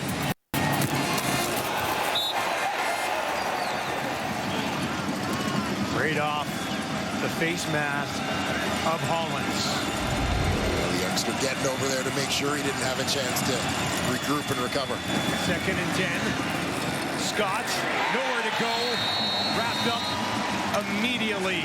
Josh Woods all over him. And Montreal will be forced to kick it away again. And Josh Woods looking a little more like himself week after week, recovering from knee injury last season. He's been gradually working his way back into this BC Lions lineup, growing role over recent weeks, pretty much up to playing full time at this point.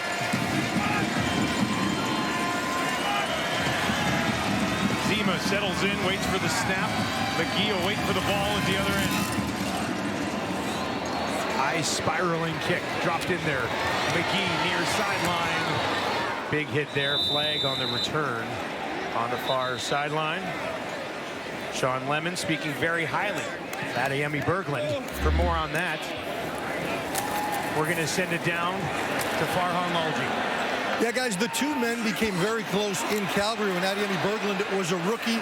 Lemon took him under his wing late that season. The two men were in Ottawa. It was late. They were watching some film, and Lemon said to him, "We're not leaving Ottawa until you get your first sack." Sure enough, he did the next day. This offseason, Lemon went to Danny Machocha and said, "This guy would be a really good fit in our room." He also went to the player and said, "Look, you need to come here. This would be great for you."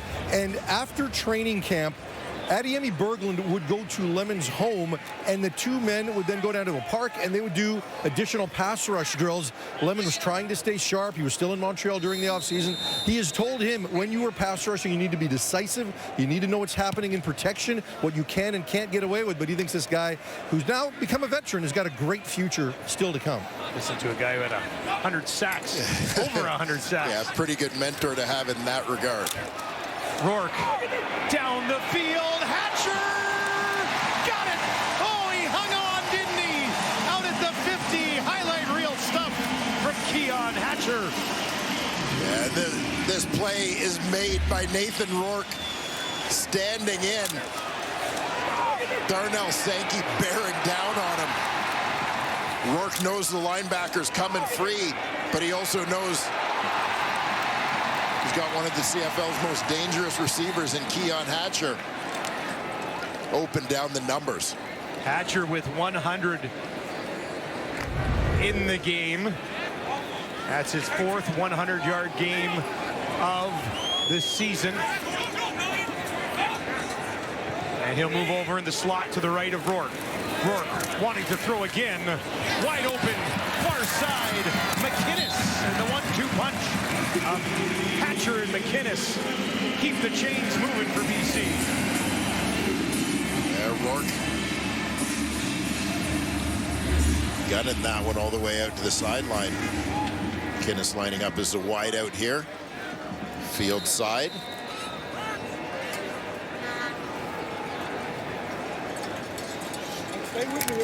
Corner disappears. Take that throw. Long way out, but plenty of time before the defender can close on it. Rourke 18 of 25. This time Butler up and over. Had some space right up the middle. He knows it too. Hey, yeah, if he could have kept his feet on that leap, he'd still be running. Got to look right here.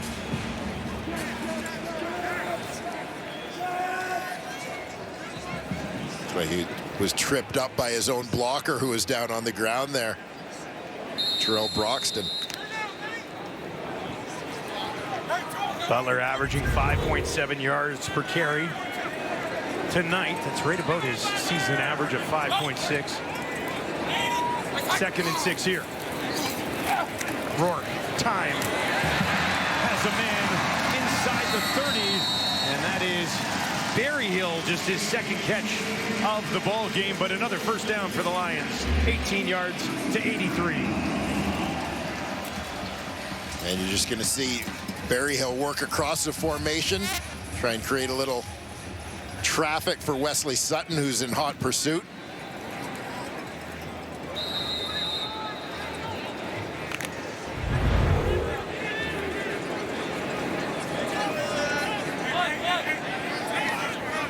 Rourke will move everybody out to his right. Berryhill, McInnes, Hatcher. Now Rourke, back to Hatcher, made a move inside the 10, and they'll hang on for dear life. Sutton takes him down.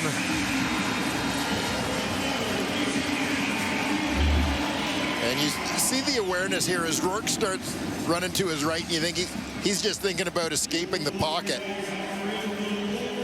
But he's aware he's got a receiver in the middle that he can just kind of pull up, zip it to Hatcher underneath. By the way, maybe a preview of a most outstanding Canadian race. Isaac Adeyemi-Berglund chasing after Nathan Rourke on that last play. Definitely in the conversation, both of them. Rourke keeps it on the run to his left. Hatcher, touchdown BC. The Lions strike again. Rourke, Hatcher, BC in full control. Let's go. You wonder a little bit in a game like this where we talked a lot about the difference in time of possession through the first half of this ball game, that Montreal kept the score close, but their defense had been on the field a lot. You just wonder as the game goes on if that fatigue is maybe becoming a little bit of a factor for the Alouette D.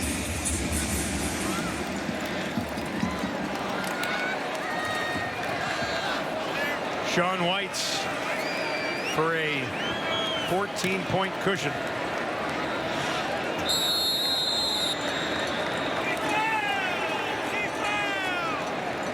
Second touchdown of the day for Nathan Rourke.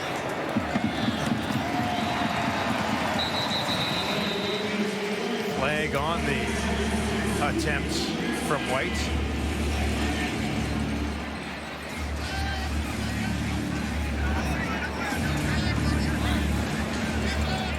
Pyramiding, Montreal number 98. That penalty will be applied on the kickoff.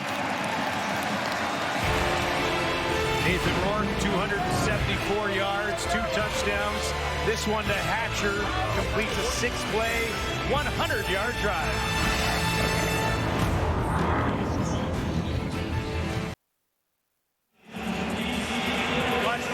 Nathan Rourke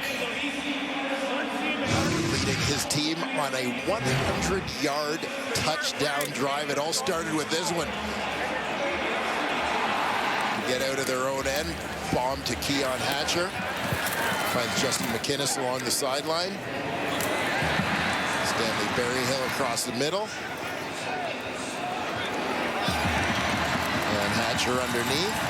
And he's worked so hard on the drive, why not let him finish it? Hatcher in the end zone.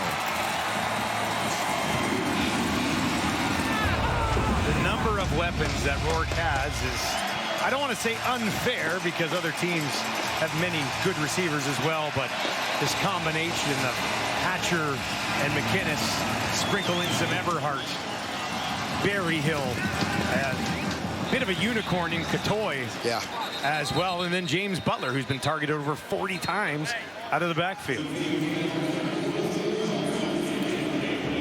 Yeah, that's it. They seem to have mastered the balance piece as well as anybody Illegal in the Canadian kickoff Football out of bounds, BC. Ball will be placed at the 40-yard line. Yet here they are. They're just 4-5 on the year. Yeah. Right? Like, they've had some turnover issues for sure. They're trying to work their way through. They've got a turnover ratio coming into this game of -8. Have committed a couple turnovers in this game. And that -8 is actually second last in the league. So look after the football and maybe good things could happen for this team. Yeah, that's it. Clean it up in the second half. All right, back to James Morgan. Speaker. Peters on him immediately. First catch of the ball game for Cole Speaker, if you can believe it.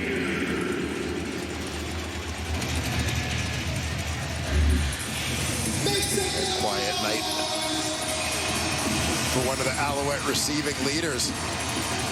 Gary Peters doing a good job there, fighting through the block from Charleston Rambo, and Takes a bit of a shot in that collision from the 215-pound Speaker, but hangs on. Speaker leads the team in touchdowns with 4. Some time here for Morgan, and he's got a man inside the 50. A nice move, and it's Sneed. Sneed will be tracked down at the 30 and taken out of bounds, and the flag does fly right at the end of the play. Some hands up by face masks. I'm not sure if that's what it's going to be, but we'll get the call on this one. And we've seen Morgan. Major foul, face mask. Montreal number 83. 15-yard penalty, first down. So yeah, Sneed trying to deliver the straight arm. Lifted the helmet off the defender. 2 receiver working across the field. Nice throw by Morgan as he's given time to work in the pocket on that one. And there you see, got him up underneath the face mask trying to straight arm the defender, Carter. Sneed leading the Alouettes today with 58 yards through the air. Hit with the penalty there. They've actually stayed relatively disciplined in this game so far, have the Alouettes. Trying to get themselves back into it here. Tice on the carry. Few yards on that initial push ahead.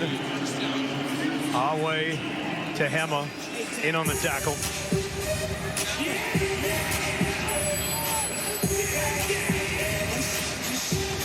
Still plenty of time in this ball game from an Alouette perspective to get some points on the board here. Maybe even get this back to being a 1-possession football game would be huge for the Owls. They've been in the red zone 4 times today. No touchdowns and 1 missed field goal in that situation. Lions will just send 4. Morgan gets it away. Rambo goes down. And that's right at the first down marker, and the Montreal Alouettes will move the chains. And as we've made mention of the time of possession situation in this ball game, you know, the Alouettes sustaining a drive here as well, a very valuable thing at this point. Get their defense off the field for a little bit. Maybe try and take the legs away from that BCD as well. Final play, 3rd quarter. Montreal down 14. 4 options wide side left for Morgan. That's where he looks. Now he's just going to throw it at the feet of the line. Yeah, they had a screen called there. The running back, Tice, the desired target, but he kind of got swallowed up by the BC defense. Morgan's making a case for himself to make sure it wasn't intentional. The ruling on the field is an incomplete pass. Number 30 was within the area. There you go. Tice was in the area. Hard-hitting affair here in Vancouver, and it's the BC Lions trying to snap a 3-game slide at home with a 23-9 lead. BC Lions with a comfortable lead at home as we get set to open up the 4th quarter. Montreal has moved the ball. They've got to the red zone 4 times, but they're marching again. You got to have something to show for it here, Dwayne. Yeah, it's just been that case of consistency, making plays at critical times in this football game. You got to finish, and as we now get into the 4th quarter of this football game, it becomes even more crucial for James Morgan and the Alouette offense. Yeah, you do not want to have to settle for another field goal when you are down 14. Maltos Diaz with a rare miss in this game.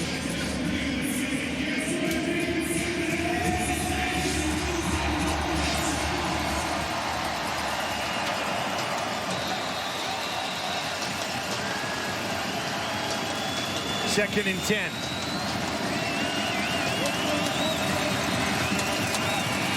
Morgan, one of the biggest plays of the game for him.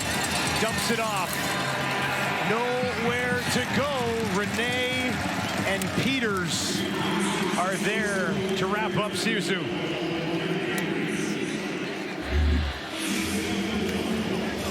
And you'll see Siusu starting off in the backfield here to try to look for a different target on the screen.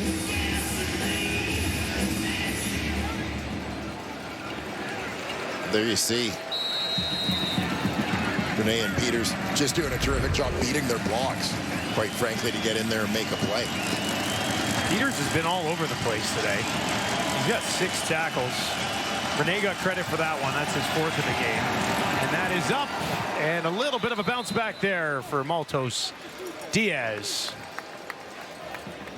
The only thing I'm picking up's a cold Bud Light. The party's getting started. I'm hitting my stride. Sorry, baby, I can't talk. You caught me in a good time. Nathan Rourke takes the field, just 26 yards shy of another 300-yard passing game. We've seen Montreal's defense come away with a couple of turnovers in this game. They don't have anything to show for it, though. But if they're going to stick around in this one and try to claw back into it, kind of get the sense it's going to have to be their defense that makes another play. Yep. There haven't really even been opportunities in special teams in the return game because they're not forcing BC to punt the ball. Three-man rush. Rourke with time. Down the field. Drops it in there at the 30. A big strike to Eberhardt. Just his second catch of the game. But that's what he does best.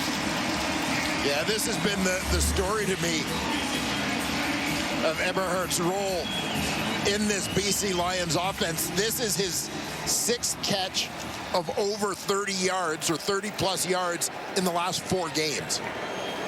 So 5 in 3 games coming into tonight, and another dagger right there. 49-yard strike to Eberhardt. Rourke has now gone over 300 yards in 6 of his 8 starts this season. Butler steps over to the right of his quarterback. He'll give it to Butler. And he is tied up pretty much immediately. Canton Arku in on the tackle. And there you see the man of the moment, Aiden Eberhardt. There are the numbers from those last 3 games.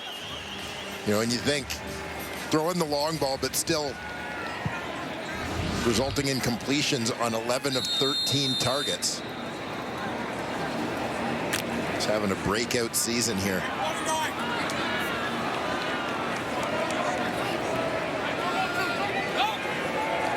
Second and 7 for Rourke, just inside the red zone. Down to Hatcher, turns, end zone, touchdown again. Give him 2. Keon Hatcher, touchdown Lions.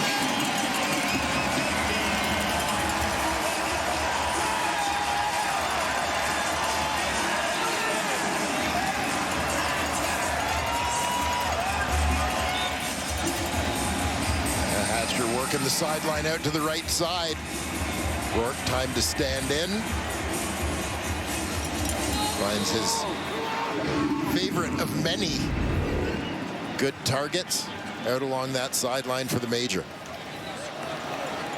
Oh, we said Montreal's going to hang around here. Their defense is going to have to make a play. Instead, it's 3 plays, 70 yards the other way for the Lions, and they go up by 18 at home against a banged-up Alouettes squad. Rourke, no mistake, drops it in a bucket for Hatcher. Rourke, 3 touchdowns on the day.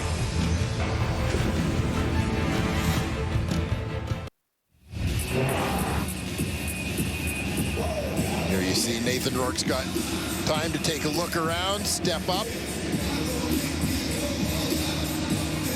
Find Keon Hatcher. Just a situation in that one, the corner out on that wide side, Deontay Evans. Sort of bailed on the play. Left room for Hatcher. Nice on the return along the sideline, steps out of bounds.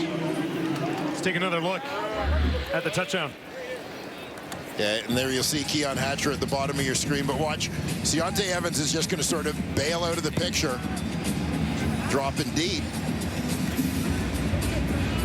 So you look at the space that leaves for Keon Hatcher just outside of the end zone.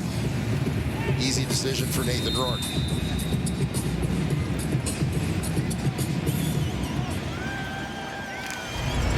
Number 12 having a little fun tonight.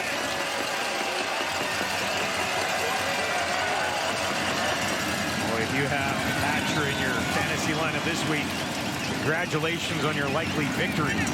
Having a big one.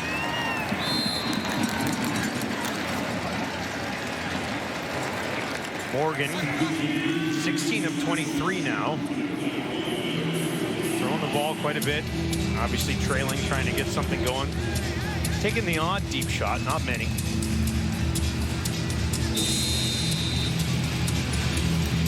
Evans has had his knee wrapped since he left this game. Important, valuable reps here for Morgan with a possible start looming. Near side, hustling over there. Almost taking it away. Deontay Williams. Hollins was waiting for it. And it didn't get there in time. And just getting that one all the way out from that right hash out to the left sideline. Gives Deontay Williams some time to react and almost come up with a pick.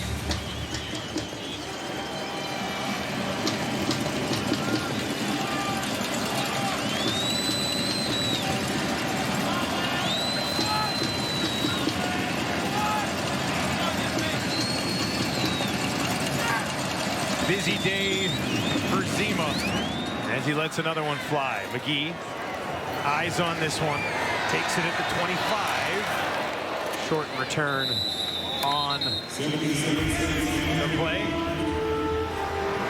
Beautiful shot, Falls Creek, here on the West Coast on a pretty nice Saturday evening.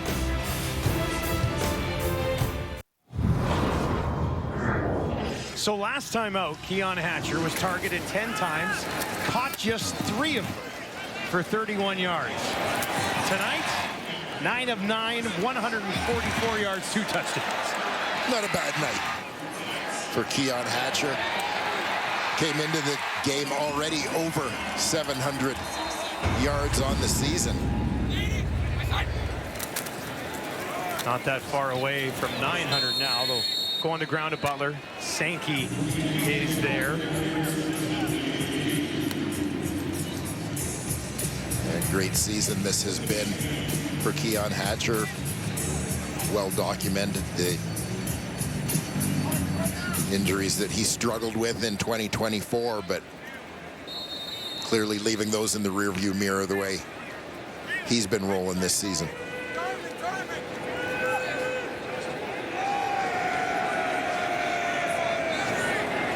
Targeted almost 85 times by Rourke already this year.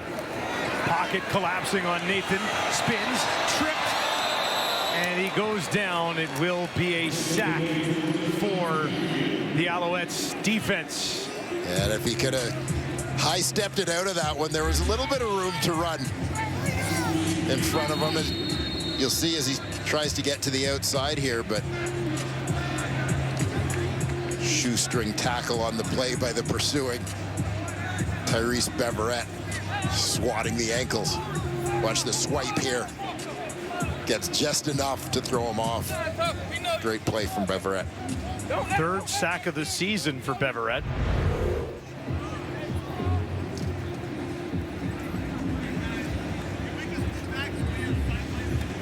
Anton Arku on one knee, chatting with the athletic therapist for the Alouettes.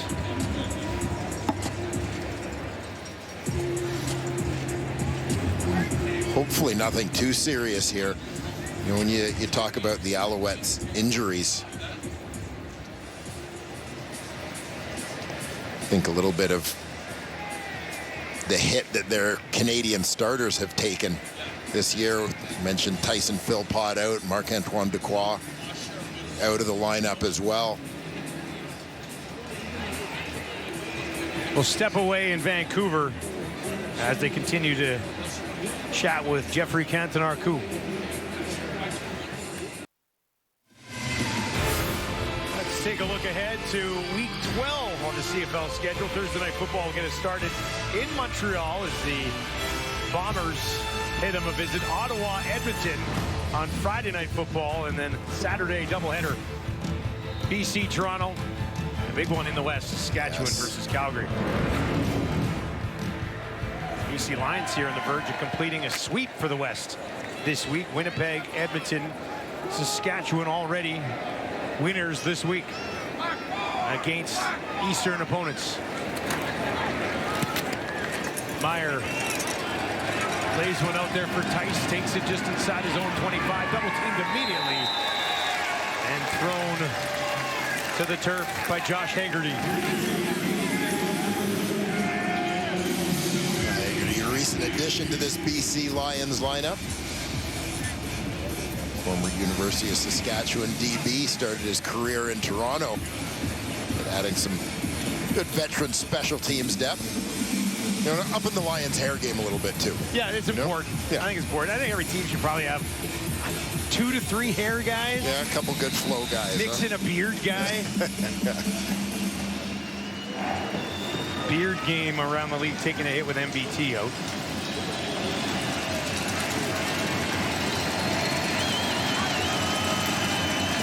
Here's Morgan again. He's gonna send one way down the field. 4 Lions were there, and none of them could come up with it. Rambo, the lone Alouette, the target for Morgan. Yeah, and obviously in a situation when you look at the scoreboard and the time, you know, it's not questioning Morgan's decision making. You got to push the ball down the field. You need a big play. You need a chunk. But you got to, you know, the BC Lions defense is thinking the same thing. Because they're all, the entire secondary converging on that deep ball. I don't even know who had the best crack at it. Maybe the safety. Will you? Tight window there. Speaker couldn't hang on. Alatic causing issues on that one.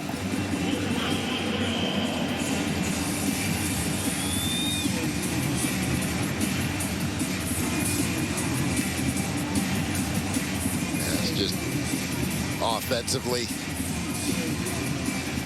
Montreal unable to get much going here in the second half as the Lions start to pull away, and that fatigue factor we talked about impacting the Montreal defense a little bit here as this one has unfolded.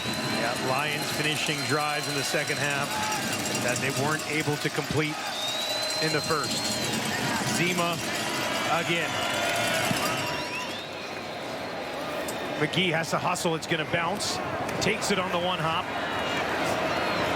Still has nowhere to go. Another big day for that man, Nathan Rourke. For more on his performance, back down to Farhan Lalji. Guys, I asked Nathan during the week just how he feels his game is progressing at the midway point of the season. He said, I'd like to be better in the red zone, and I also would like to have fewer turnovers. Now, in reality, he's only had 5 interceptions, but there have been 9 turnover-worthy plays.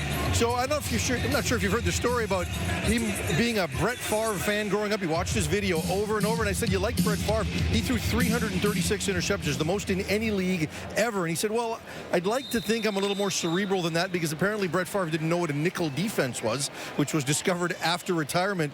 As for Buck Pierce, he said, look, the great ones are always going to play on that line, but I trust him. I know generally he's going to make good decisions, and you don't want to limit greatness. 336 interceptions for Brett Favre. That guy must have sucked.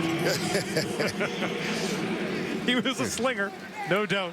Well, I often think it's like sometimes you see a baseball pitcher. I always remember hearing a quote, I forget from what manager, saying, do you realize how well you have to pitch to lose 20 games in a season? Like, basically, for them to keep putting you out there, when you lose that many, you've actually got to be pitching pretty well. Same thing sometimes with quarterbacks. You keep your job, get to have a Hall of Fame run.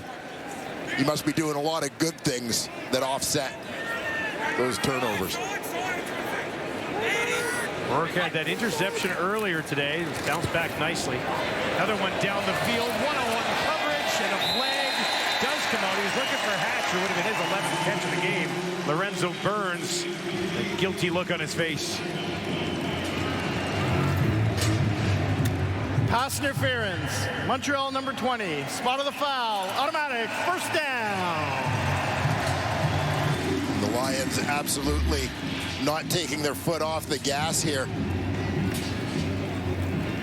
You see Hatcher coming out of the slot. James Butler lined up out wide on this one. They know they've got man coverage as the linebacker widens with him.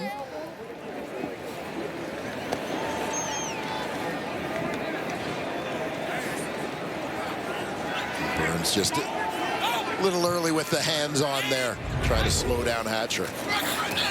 Rourke from the 29, end zone shot, Barry Hill, got it!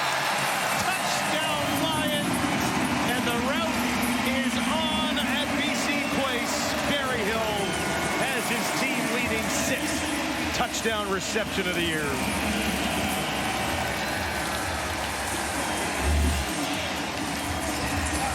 And again, Lions O-line giving Rourke some time to stand back and do his thing, letting the deep route develop. This time finding Barry Hill. Got off to a fast start in terms of finding the end zone this season. That his 6th on the year. Lions making quick work of the Alouettes again. Just 3 more plays, 68 yards, minute and 29 seconds.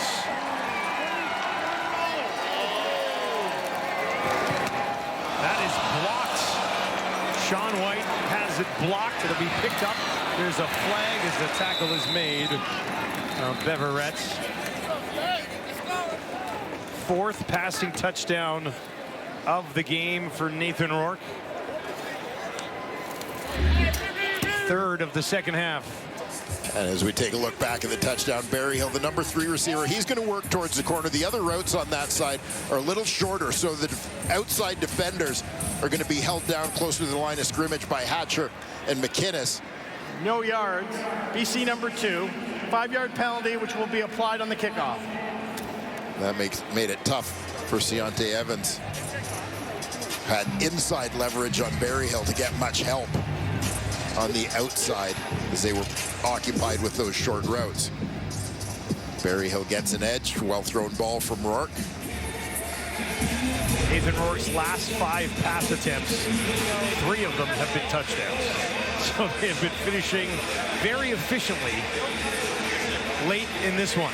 Yeah, I don't know what the formula is for quarterback rating. I don't really think anybody knows, quite frankly. Do you think anybody has ever figured that out? I only ever hear people say, I know of it, I don't know how it gets calculated. Yeah, but regardless, 5 passes, 3 of them going for touchdowns.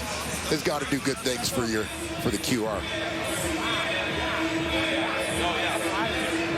375 yards as well. We'll see if he gets out there again. It's not crazy to think it could be a 400-yard game loading if they give him the ball one more time.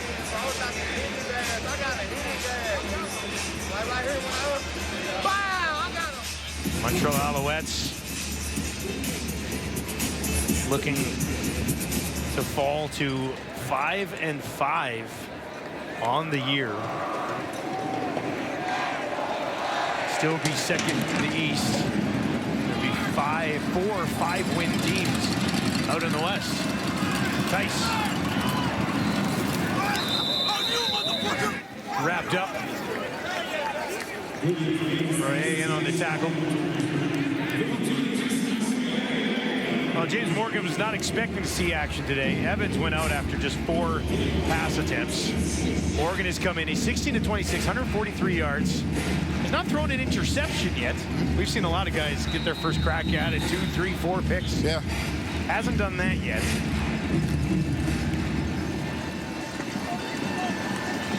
And I think when you look for silver linings from a Montreal point of view here, and I know Jason Moss isn't necessarily a silver linings guy in that way,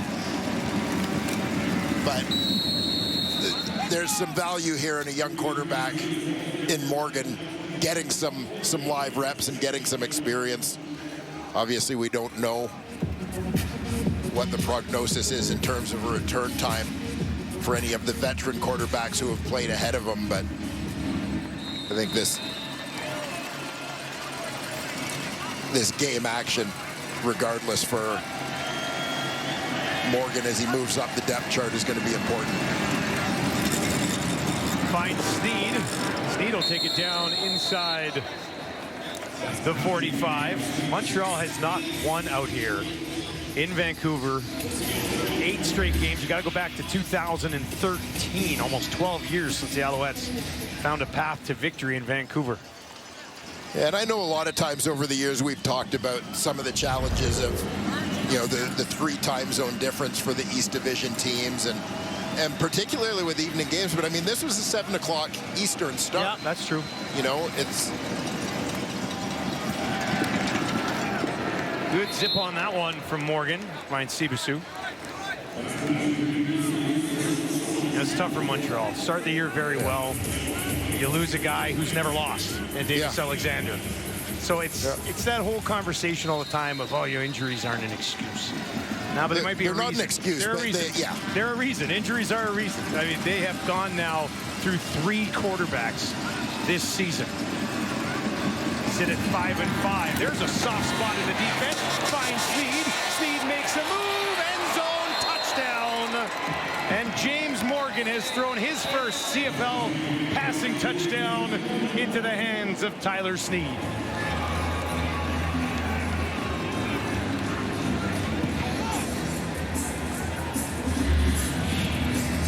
Morgan looking to finish strong here. Then things blocked up. Throws a strike to Sneed, number 85. Does the rest. Bobbing and weaving his way into the end zone. You're the one bright spot for the Alouettes today. Sneed, 5 catches, 111 yards, and that touchdown. Quick 4-play, 64-yard drive for Montreal late in this one. It's over 2 minutes on that drive. And again, one of the things you work on a little bit is we see Sneed, number 2 receiver, here into the boundary.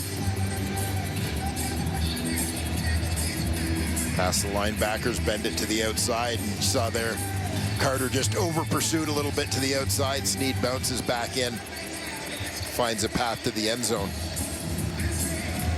We credit Morgan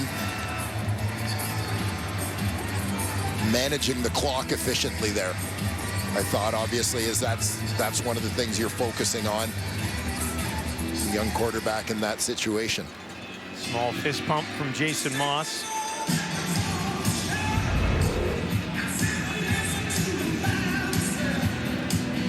And after a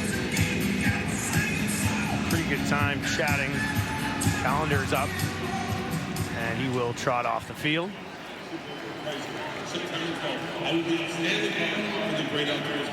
Montreal's offense will stay out there to go for 2. Make it a 16-point game.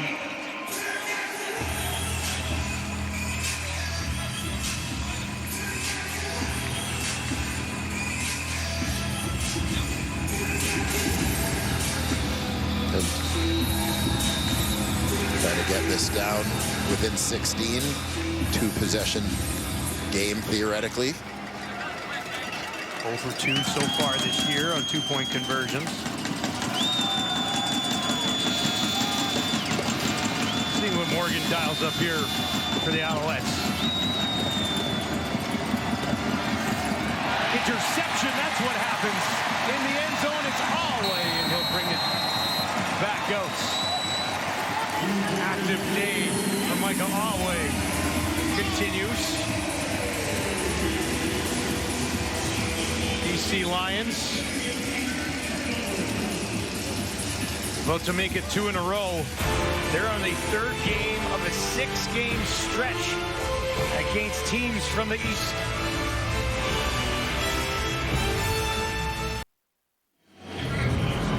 Well, as Dwayne mentioned earlier in the game, our first look at regular season. James Morgan, some in the preseason a few times. What do you thought of his day overall? You know what? Overall, I've liked Morgan's performance. There have been some challenging moments for him. Again, pressure has affected his accuracy. Pressure affects everybody's accuracy. I think at times maybe a little bit more as he's seeing some looks live for the first time. And that's something that over time you anticipate it's going to slow down for him a little bit, and that's going to affect him a little bit less. So as a starting point for James Morgan in his first game action, yeah, I think there's been a lot of positives for the Alouettes. Number 4 turned number 1 quarterback. His job for now.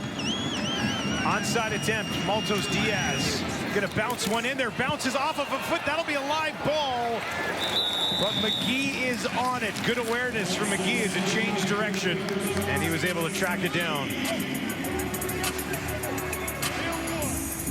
Maltos Diaz gave him a crack at it, but McGee was ready. Yeah, a lot of times on this one, you hope to get the high pop a little closer to the sideline. You know, you get the uneven bounces with the football. That one seemed like the high bounce came early. All right, Nathan Rourke remains in this ball game, up by 18. He's 9 for 9 in the half. Hands it off to Butler. Might be a steady diet of handoffs, but he is 25 yards away from putting up another 400-yard game. Yeah, not sure he's gonna get the chance to do that. As you suggested, it may be all about, you know, Buck Pierce telling him you can stay in the game and finish this one off, but you're just going to turn around and hand it off to number 20. Well, you hope that's all that happens. Yeah, we'll see. Oh, empty backfield. Throw here, gets that one away. He's late in the game, but still a pretty darn good catch right there. Defended well, but held on to by Hatcher. He's caught all 11 thrown his way. Yeah, quick hitter there. Spreading things out. There you see Butler clearing out of the backfield. Nice job up front and a terrific catch there, full extension for Keon Hatcher.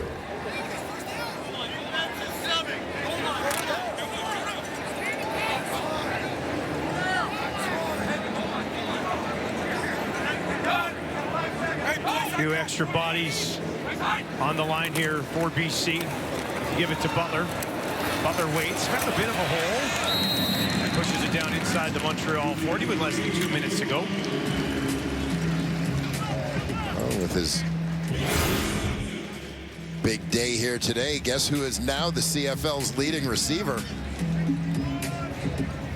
One Keon Hatcher, 878 yards. A lot of receivers on pace for 1,000-yard seasons, including McInnes after that big game last week. Put him up on that pace as well. That's 66 more yards today and a touchdown. Second and about 3.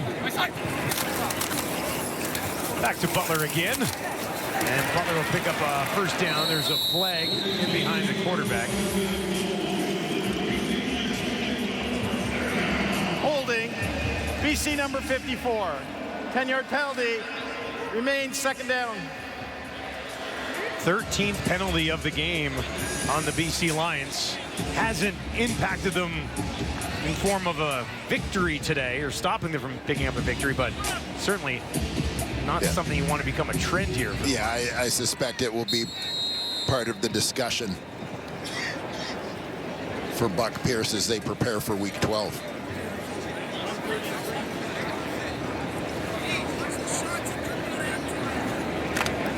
Second and 14 for Rourke.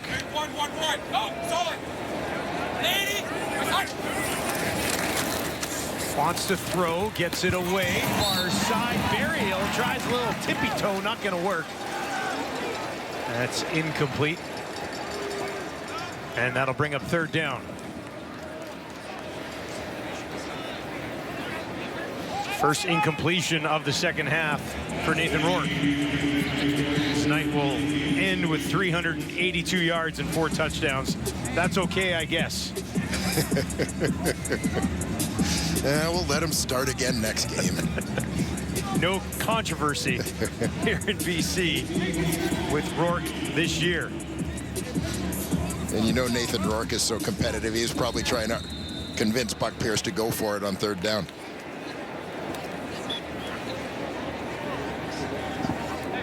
Instead, they'll just kick it away here late. Meyer, who's got a 50-yard average on the year. Not that much room here, so he just drops it down inside the 15. 33-yard kick. Let's take a look at your updated standings in the West. And a big win here for BC to keep pace with Winnipeg. Winnipeg does have a game in hand, and you see Edmonton sort of hanging around in the trying to fight their way back Riders. into it. How about Saskatchewan today, by the way? Impressive performance in the battle of the first-place teams. Against a highly powered Hamilton offense. Kept them in check. And, of course, Saskatchewan-Calgary next Saturday. If Calgary can win that game, makes it very interesting. If Saskatchewan wins that game, gotta have the West on cruise control up at the top. I know Riders fans will be saying, don't jinx anything, but you gotta be happy with your team right now. Holanek breaks that one up.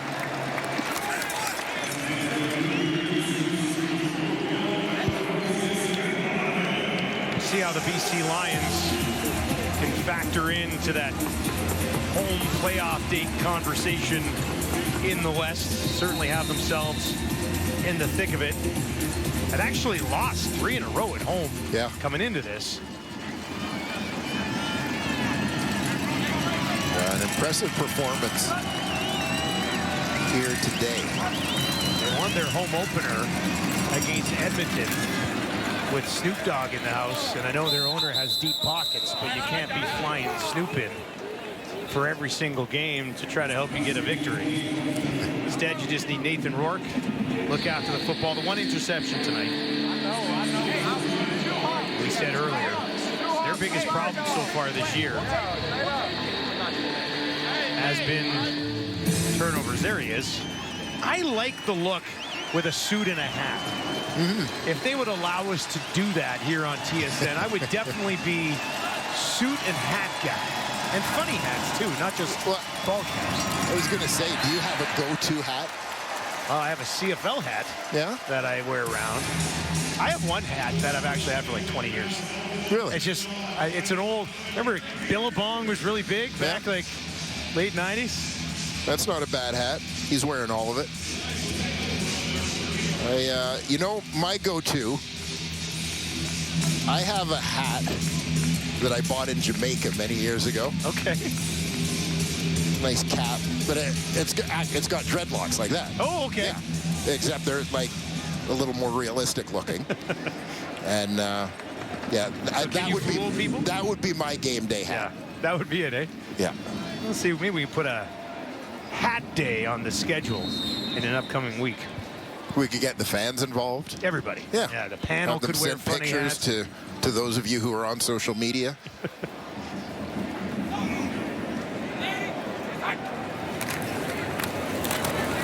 They'll give it to Butler. Let's take a look at the standings in the East. Hamilton, just a 2-point cushion on Montreal here, and then Ottawa and Toronto trying to make things interesting with the crossover I was going to conversation. say they got some work to do. One of those versus teams the needs West. to get going, don't they? Crossover. If I were to do a late game editorial, playoff format, we need to fix that. What's the plan? Well, I'm just going to say, here's my problem with the crossover. Okay. Is you put a playoff format in place in which it's possible to have 2 teams from the same division end up in the Grey Cup. But it's only possible if one of the teams is a 4th place team. So it's not possible for the 3rd place team. You know what I mean? You can't have the 1st and 2nd place teams from the same division get in the Grey Cup, but you can have like the 1st, 2nd, or 3rd place team and the 4th place team get in the Grey Cup. That's flawed to me. What's the solution? I'm going to get to that. We should wrap this one up. I gotta know. There are other forums in which I will get to that. The simple format is top 6 teams make the playoffs. Right? I've liked that idea for a few years now. Me too. simplify it a little bit. What do you think of this one? A lot of challenges for Montreal again. Injuries throughout their lineup, not just at the quarterback spot. But Morgan acquitted himself well in defeat, pressed into action here. But for the BC Lions, Buck Pierce looking to clean up the penalties, but a very good performance in really all three phases of the game. I thought they covered well in the kicking game. Nathan Rourke in the offense kind of had it humming and just picked up steam as this game went on. Defense held Montreal in check. Big win in a tight Western race. It was all BC tonight. 36-18, your final, as the West sweeps the East in Week 11 in the Canadian Football League. Nathan Rourke, what a day. 382 yards, 4 touchdowns. Keon Hatcher, perfect. Caught 11 targets thrown his way for 156 yards and 2 touchdowns. Thank you very much for joining us here in Vancouver. Sports Center with Jermaine Franklin. Nikki Reyes is next.